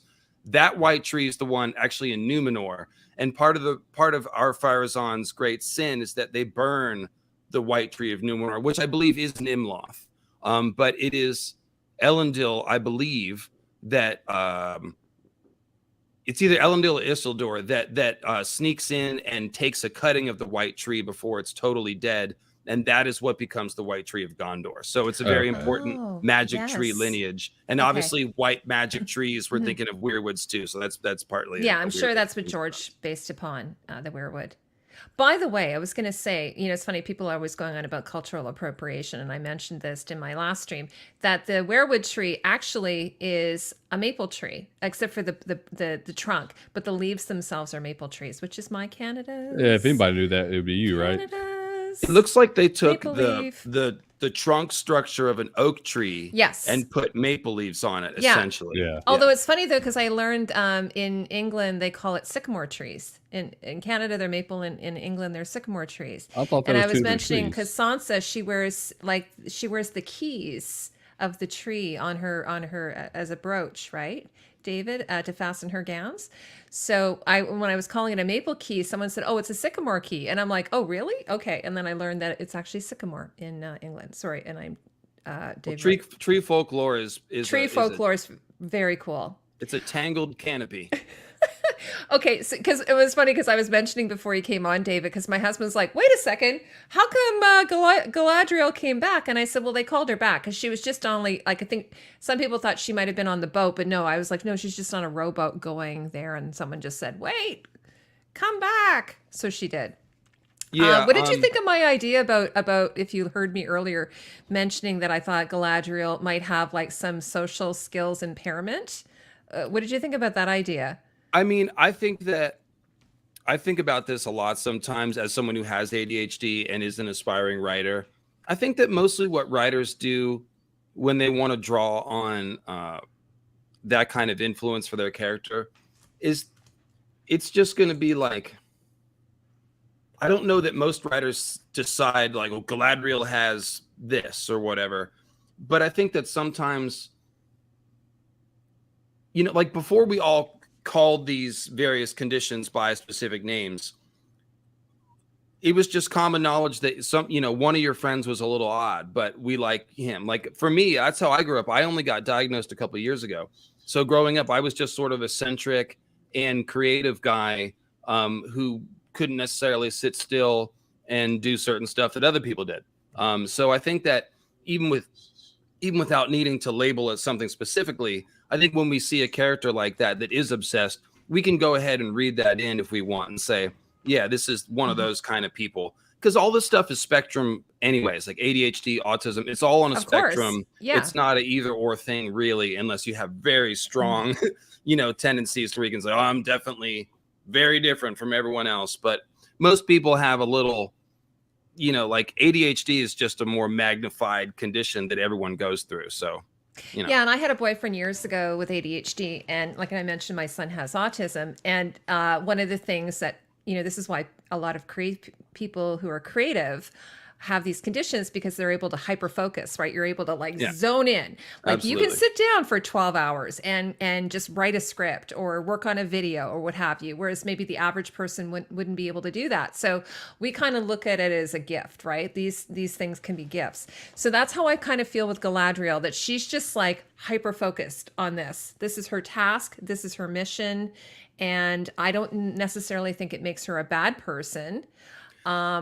I did question. It's a trope. They're messing with tropes, and they're doing that really well on the show. This is actually the thing I wanted to talk about. The reason why I came on here, they are doing a great job of playing with tropes.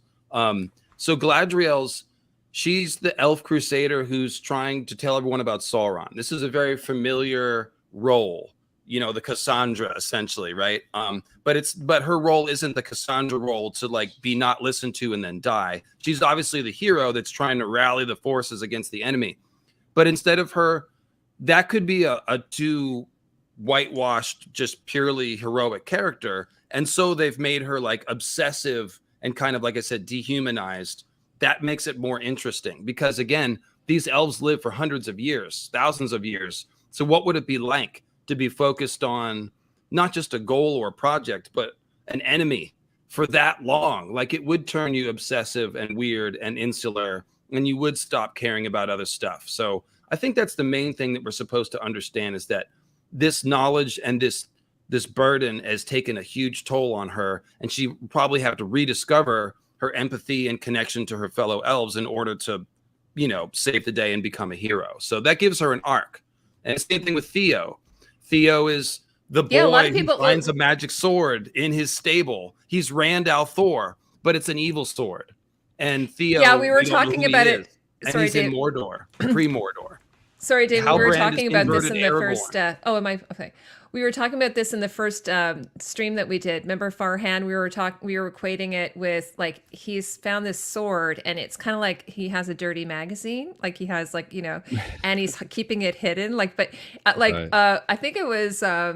Alicia was really, really hard on Theo. And I'm like, I actually really like Theo because I have a 16-year-old, right? Yeah. And, you get he's got the attitude, he's a single mom. He never knew his dad. So I actually really like Theo as a character. Obviously he's going to be tempted. He is being tempted, right? So what do you think of his character? You guys can add in as well as Yeah. No, take me off. You sure? Okay. Back to Galadriel real quick. Sure. I think she finally has a good clue, some good information, and that's why she's so impatient. She's been trying, for thousands of years or however many years she's been after him, and just chasing the symbol, right, and not knowing where he actually is. Now she knows he's in the Southlands, and that so she wants to go get on top of it. That's the first bit of good lead she's had. First valid lead. That can be verified, and now she wants to get on top of it. That's why she's so hyper focused the way she is right now, because after all these years, she knows exactly where he's at, instead of chasing him down or hunting in caves and seeing a symbol and an orc stone in the wall of stone been there for 1,000 years. Now she actually has hard evidence that he's in Southlands, and that's a great point, Tim. I didn't even think about that like she's been obsessed with this for so long, and then she finally gets her break. Not only that, but as soon as she gets her break on the case, on the cold case, they're like, oh, good job. Go off to retirement now, and don't say anything about this. So that's just going to make her even more obsessed. We were saying that about Gil-galad, like he was like a little bit too quick to want to get rid of her, which then made her pause and go, there's something off about that. Or maybe it was subconscious. Farhan, you're being quiet. Do you have any thoughts on any of this? He's just chilling. I'm just vibing here. So I also mute quite a bit because like there's a lot of noise. I have to like make sure that no sound is coming through. But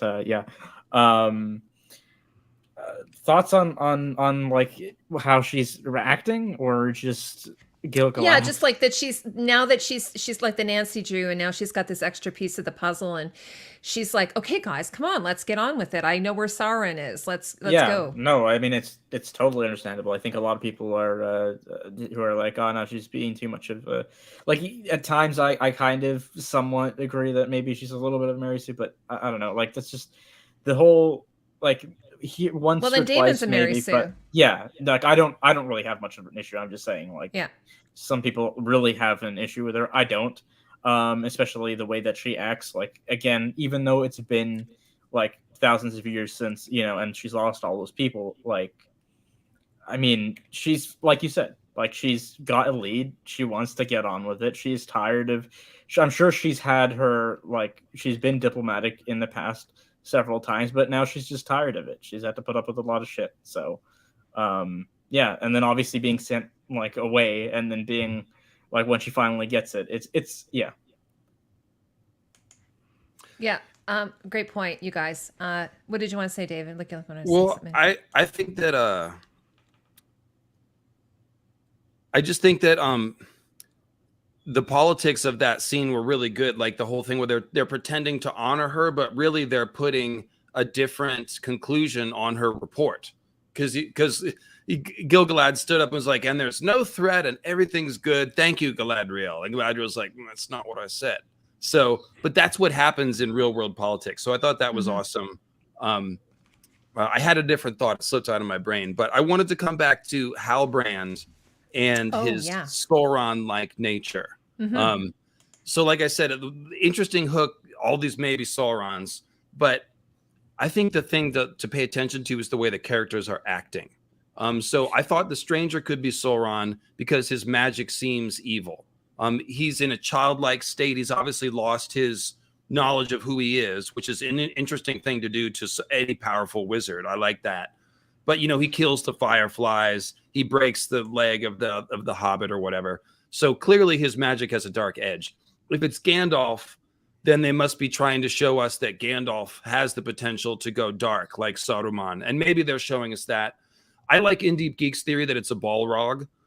Even though we think of Balrogs as these big monsters, they're actually the same class of being as Gandalf and Saruman. The Maya, I guess they're called. So it very easily could be a Balrog in human form. It's obviously not a human, whatever it is. And I do think it's an evil creature.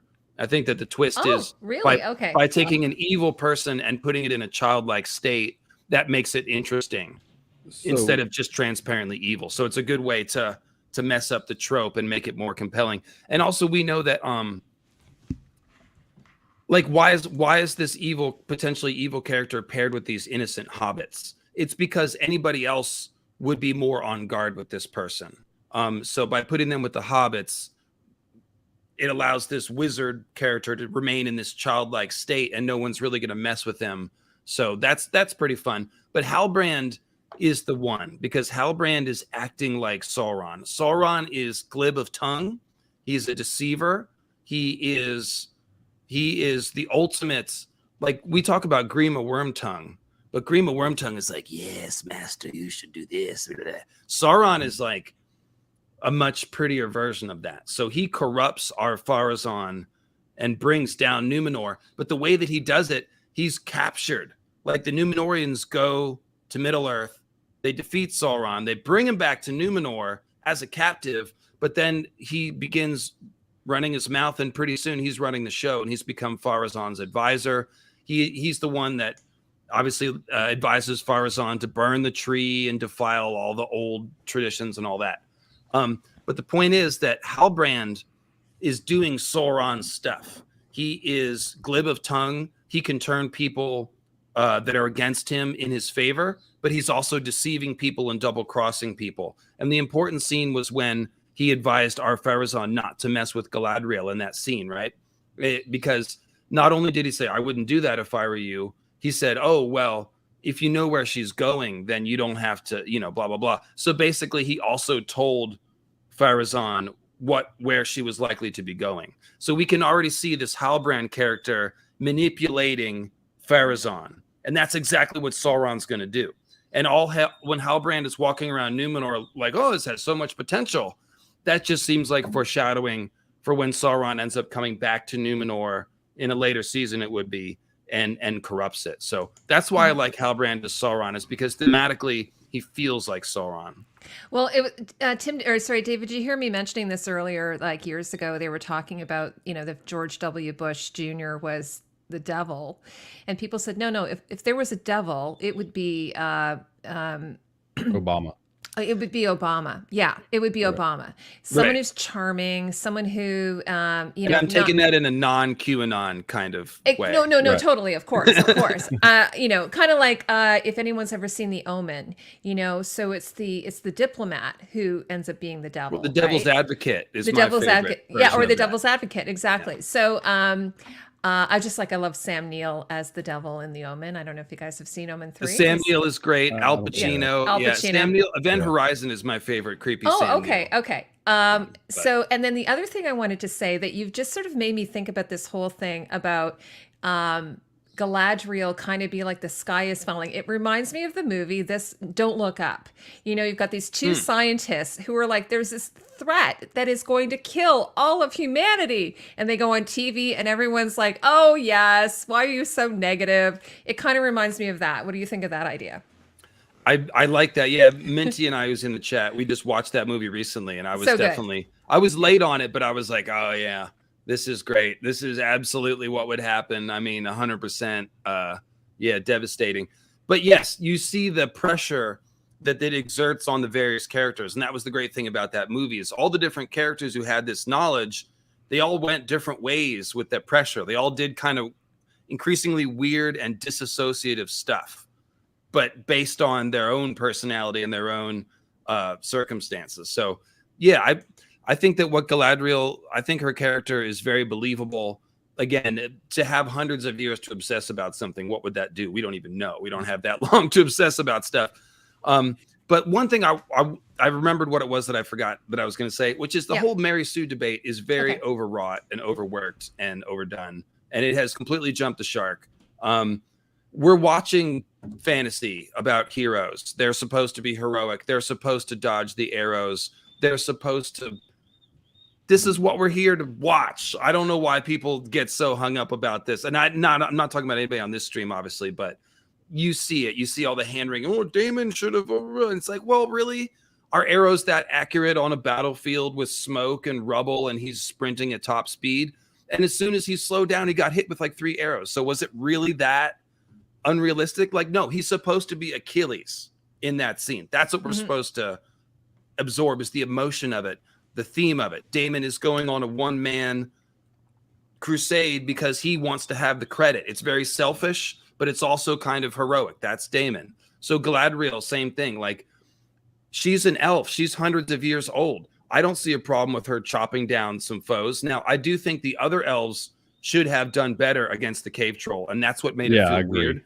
But I don't have a problem with Galadriel being a badass. She's an elf. All elves are badass. That's what they do. They catch the arrows. They matrix out and like move faster, and that's what they do. Oh, that was, by the way, when Arondir caught that arrow. I thought that was very cool. By the way, that was a cool moment. That's what we're here to see, right? Right, yeah, exactly. No. I mean, that's a really great point.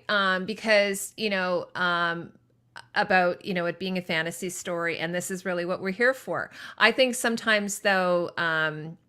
Like I always say, I can suspend my disbelief as long as it doesn't take me out of the story. Like, I'm pretty good with that. It's the same with the costumes. Like, I didn't completely agree with what Tatiana said about the costumes because I didn't find that anything took me out of the story. And when we had Tony Teflon on last week, he said the same thing with House of the Dragon for him. Nothing's taking him out of the story. And that's, I think, actually, if you don't notice these things, that's a good thing. But sometimes, like, if like Tatiana is looking at costumes or I'm looking at costumes, we're seeing things, and you've probably seen some of my posts that I've done. I'm going to see something differently than the average person would see. In the same way, I would never notice something about cinematography or editing, or I wouldn't notice that stuff. Right, but because you're not a crazy person, you don't take your criticisms of the costumes to mean like the show is terrible. It's just well, like I had a discussion with somebody about this recently, and they didn't like it. I just said I'm never an absolutist. I'm never going to say I hate this. I'm always going to find something good. I may see some flaws, but I'm always going to see the good in it. And I kind of compare it to a chef. Like, so if a chef goes out to a restaurant, and even if he's a Michelin star chef, even if he goes to McDonald's, he's going to go, I'm at McDonald's. I'm going to enjoy this Big Mac for what it is. Or if he goes to like a pub, I'm going to enjoy these wings. I love wings, what have you, rather than going, this is garbage. I can't eat this crap. It's like, no, you kind of look at it as what it is. So if something is like, premier television, like I love The Witcher. A lot of people don't like The Witcher. I personally liked it. I personally liked Wheel of Time.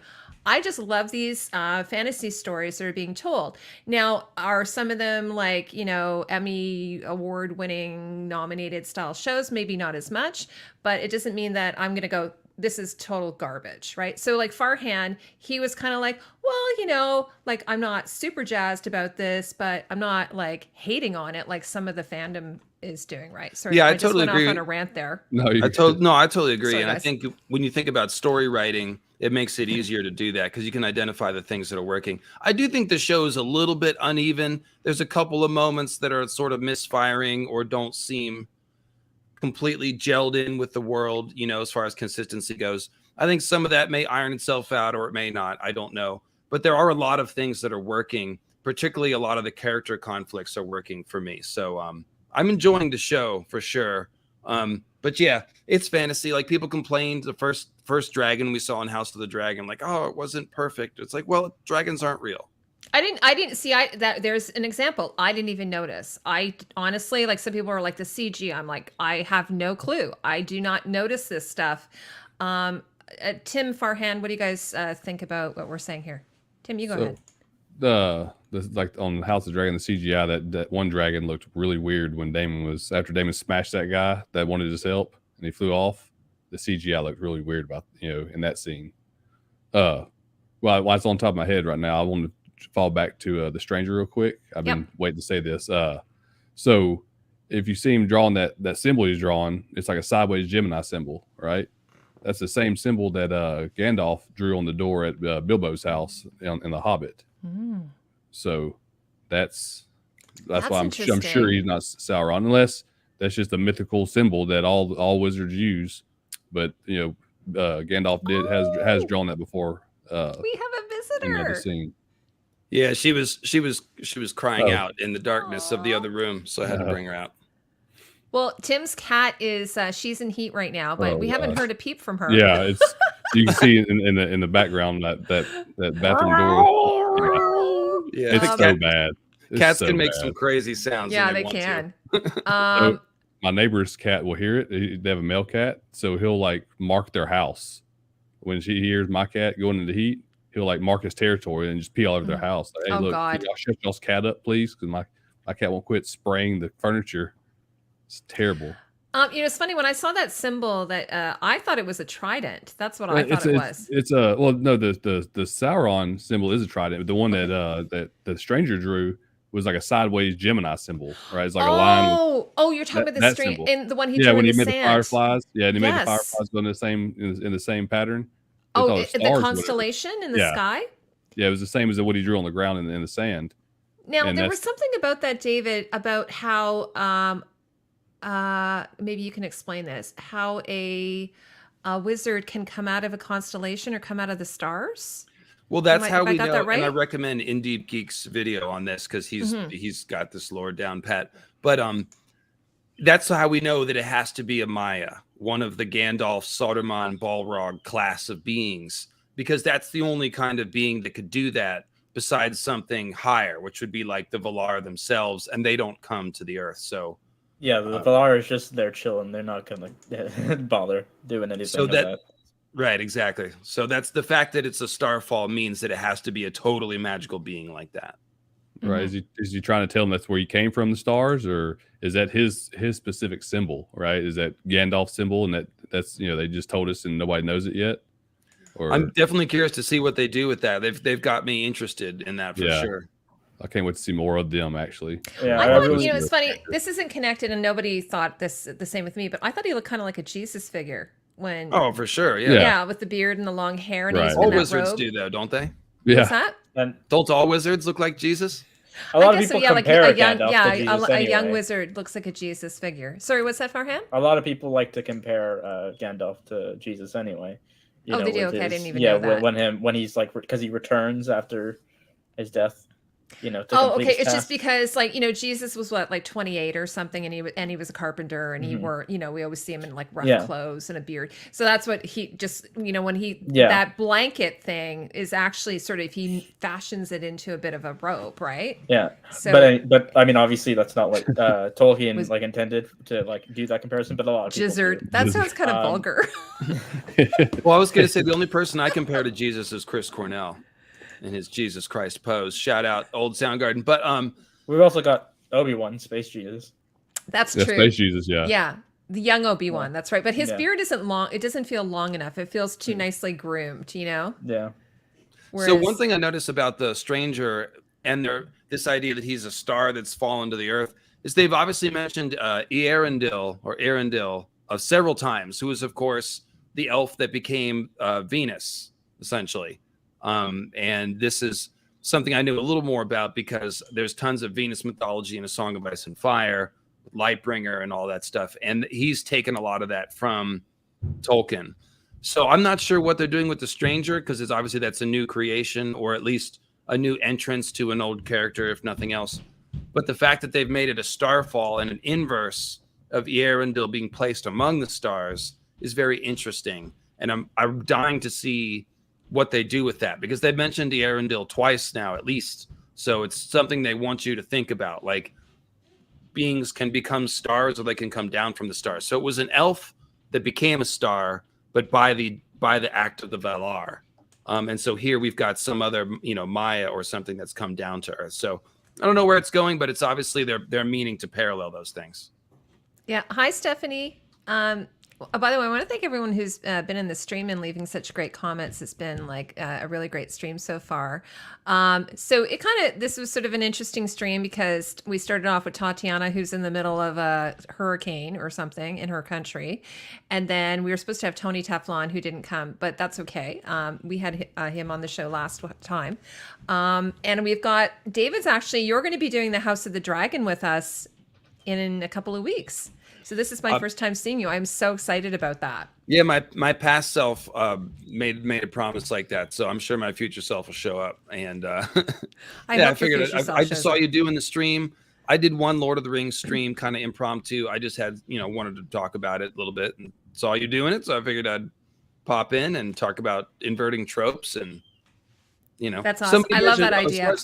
Somebody commented on the Halbrand thing and said, "Oh well, Sauron wouldn't have gotten into a fight you know, but I just think we should be open to the idea that Halbrand is all this stuff is planned, not planned, but like he's taking advantage of everything that happens. Like you could tell when he got locked in jail, he didn't look stressed about it. Yeah, and he's that's like how relieved. you know he's a powerful character. Like he doesn't care about being thrown in jail. He's like, it's just temporary. I'll get out when I need to. I think it's just that he's used to it, maybe, and that's just part of his charisma. Yeah, and you can see like when the people were trying to fight him, he's like, "Don't do this," and it's like when he really like, "Don't make me fuck y'all up," you know. So he's a happy-go-lucky badass, right? Yeah. The other thing I noticed is that they pushed him down, and he could have stayed down, and then they would have walked away, but he got up, and so he kind of reminds me of a bloke in a pub. You know, he kind of has fun with it. He enjoys it. And I feel like it has a lot in common with Al Pacino's Satan. Like Al Pacino's Satan character, he was very casual. He's like, "Hey, whatever you want to do, I could cause your downfall. If you want to go left, right, that's fine," you know? And that's kind of Halbrand's vibe. He's like, "Yeah, throw me in jail, that's fine, whatever. I'll get what I need done." He's influencing people no matter what he does in every scene. So, right. But I do feel like he'd be a bit more like graceful about the whole thing. Like, I don't think he would go out of his way to sort of get it, or not necessarily go out of his way, but I think he'd be more calculated than let himself get into a fight like that. It felt like he did it on purpose, though. It felt like it was intentional.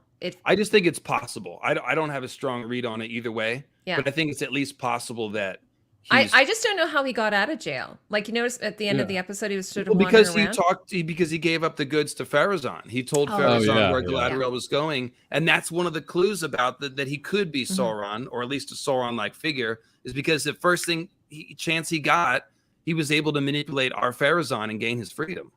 Right, he's just trying to blend in. Halbrand was just trying to blend in. He's trying to go work at the forge, right? And then he couldn't because he didn't have his guild seal. So that's he's trying to blend in and stay low key while he does his magic or whatever, and brings down Numenor.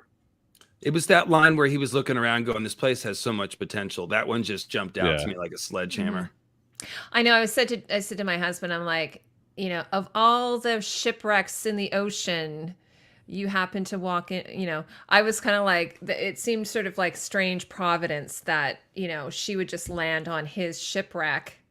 I don't know. It just seems like there's got to be a reason for and that. Again, he's super casual. Like he's like, "Yeah, I'll just cut those people free." Like he doesn't look like someone who's actually his life is at stake.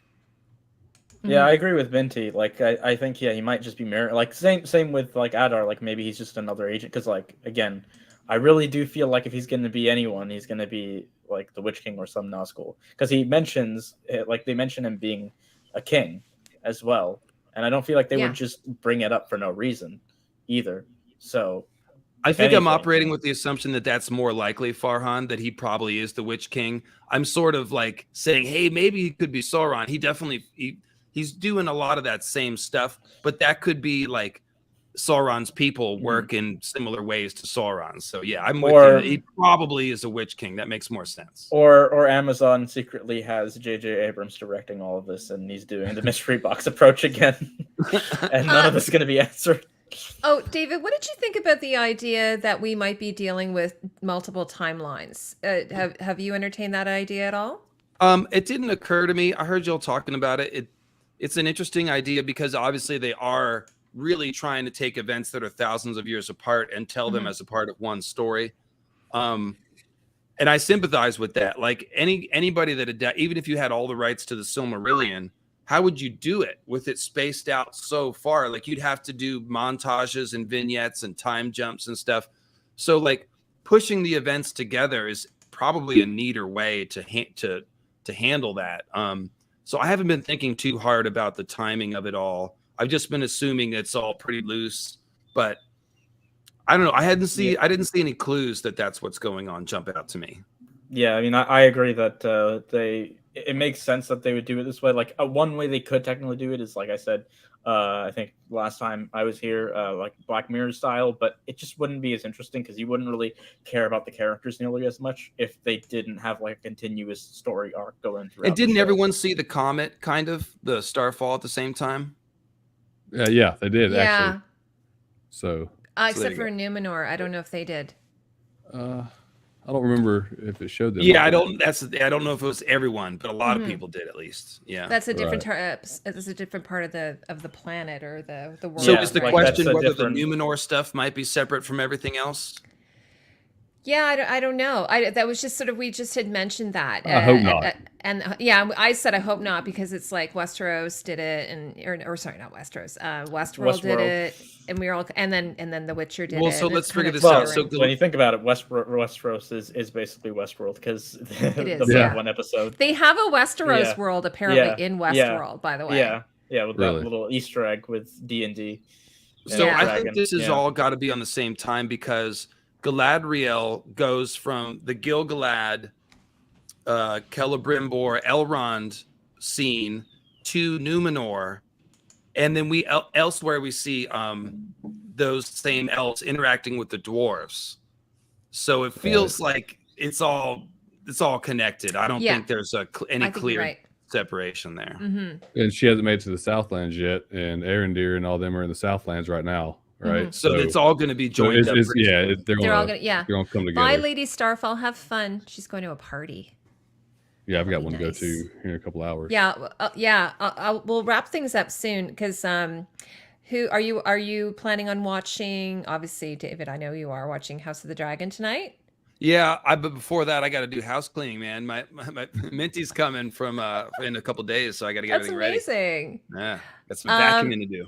Yeah. Farhan, you said you're behind on House of the Dragon, right? Yeah. I watched, like, I don't even think I finished all of episode 1 yet. Oh, you're but kidding. Okay. Yeah, Tim, are you I'm watching like a it little- tonight? Oh yeah, I'll absolutely Yeah. watch it tonight. Yeah, for sure. we're gonna. Yeah, that watch was it so tonight. crazy when Vagar flew in and just ate King Viserys in episode 3. Spoiler alert. Yeah. Yeah. Although, David's been having a really interesting chat online about his leprosy, which is really fun. And then it looks like he's going to be wearing a mask. Like, Is that leprosy that he has? well, it's Is- been confirmed. Yeah. It confirmed. Okay. Yeah. And so Okay. the first reaction most people have is, isn't leprosy super contagious? Turns out actually not. The leper colony thing was mostly a social stigma. It's actually not very contagious. It's only contagious really through saliva and stuff like that. And 95% of people that contract it don't manifest any symptoms. Is it still around these days? Like, Yes. I've never met somebody with leprosy. Yeah. I know. Was it Very rare. Like usually in Armadillo's very period. in very Treatable. poor It's countries. treatable now, so it's Okay. not, you know. Okay. It causes disfigurements too, like not just lesions, but it can cause Well, like you know what? severe disfigurement. Around I the did eyes see- and nose and I stuff. did see a guy sitting outside, a homeless man, poor fella, right? Sitting outside of a gas station one time, and his nose was like not there. Like it looked like it was rotting off. So maybe he had it, and couldn't Mhm. get You know, treatment it's because he definitely was homeless, still right? exists. Yeah. But I just thought about that. It was funny though, in the last like in this after episode 3, we were all discussing, David, sorry, we're going to House of the Dragon now. What, like with Daemon with the grayscale, and we were talking about how the Targaryens have more immunity, I guess, to certain diseases. Not like they're not completely immune, but because we were like, well, he was dragging the Crab King and then had his blood all over him. So but they never really kind of addressed that. They did, and that was a little bit of a gap. The Targaryens can definitely get grayscale.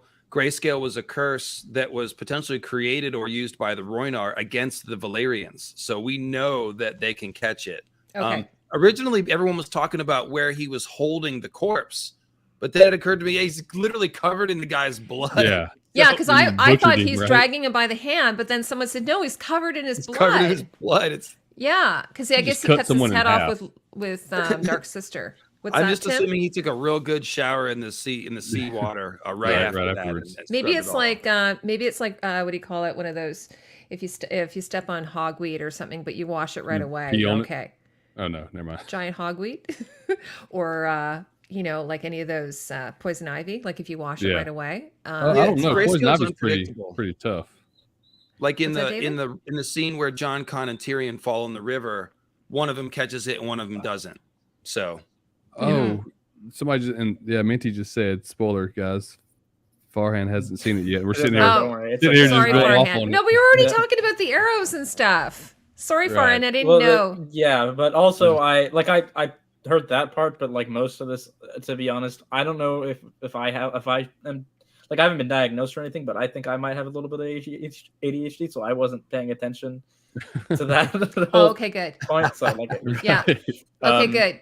I'm also a little all over the place, so forgive me because like I've just been juggling a lot of things recently. No. But, yeah. No, Okay, and also, Farhan was in the stream. I think he was watching our stream last week, and when we were talking, well, I don't know, I was drunk. It was terrible. No. That's why I was telling. I promised Farhan I wouldn't get drunk for the stream. Oh my god, I was feeling so awful the next day. I had to get up for a meeting. It was dreadful. So anyway, this week I'm going to behave myself. So I haven't been drinking at all for this afternoon stream because I don't want you all thinking I'm an alcoholic. Stream when you were. Okay, sorry, Spielkob. We will refrain from. Sorry, I apologize. Spielkob, have you seen it? Or are you not caught up? Okay, so I think we're probably just going to wrap things up here because we've been here for a couple hours. I just really wanted to real quick to Sure. touch upon the idea of the inverting tropes. I do think Theo is very interesting because, like I said, he is Randall Thor. He's found the lost heirloom sword, in his basement. But because it's an evil sword in an evil land, it's totally different. So I'm very like Theo could turn out to be a villain. We don't even know. It's totally up in the air. So that's obviously a skilled storytelling thing when you've created an interesting character who you really don't know which way they're going to go. And of course, he's young teenager, so he's just become morally aware and capable of making right and wrong decisions in a real way. So it'll be interesting to, see him navigate becoming an adult and being here among these Southlanders where we know there's Sauron, people that are loyal to Sauron, but his mom is obviously working with the elf to try to save everyone from Sauron. So you could see him getting caught in the middle of a belief crisis at some point, which is really interesting. And I also like the prison camp. I like all that Southland stuff too, Heidi. I heard you say that. So. It's interesting about Theo. I thought the same thing. And also, you're a teenager and you've got all these hormones kind of coursing through your body. You may not, like they say that your brain is different when you're a teenager because of this huge influx of hormones that are helping your development. So you don't always make the wisest decisions. That's why you sometimes see teenagers sort of behave in a strange way. They say their brains are different. So it'll be interesting to see what happens and if he's malleable in that way or if he, can fight it. I think he's one of the interesting characters for me to watch. But as I was saying, I really love Halbrand. I love the actor. I think he's doing a great job. Really really subtle. I feel I was expecting him to be a bit more like an Aragorn kind of character, but he's not at all. He's not at all. I like Halbrand a lot. He is really good. He's got a little bit in common with like a Tyrion kind of character who's like not really engaged. He doesn't take anything seriously, but is obviously good with psychology and understands people. Right. Let me And ask he's you a guys badass. a question. Oh, sorry, Sure. Tim, go ahead. No. So Andy's a badass. He's smart and he whipped the shit out of those guys. Was there 5 or 6 of them? He made short work out of them. Oh yeah, So, he's a good fighter. So maybe he is like a Aragorn type character. Yeah. And it's making us believe that he's not.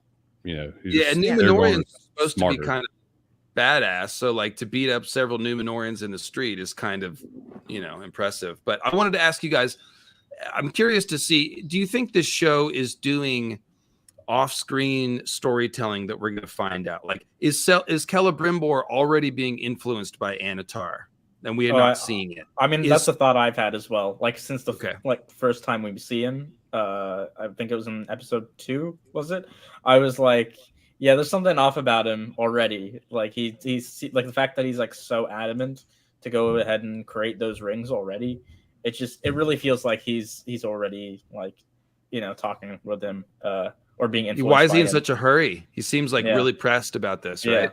Yeah.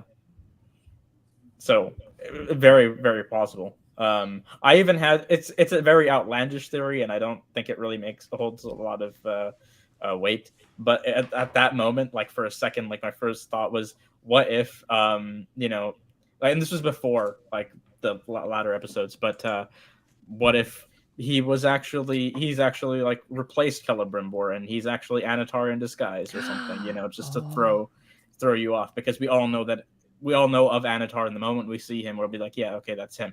But what if they did like a little bait and switch right there? But I don't know. That's the fun thing that they've done by hiding Sauron. Like, we know he's coming, and they've given us all these potential red herrings.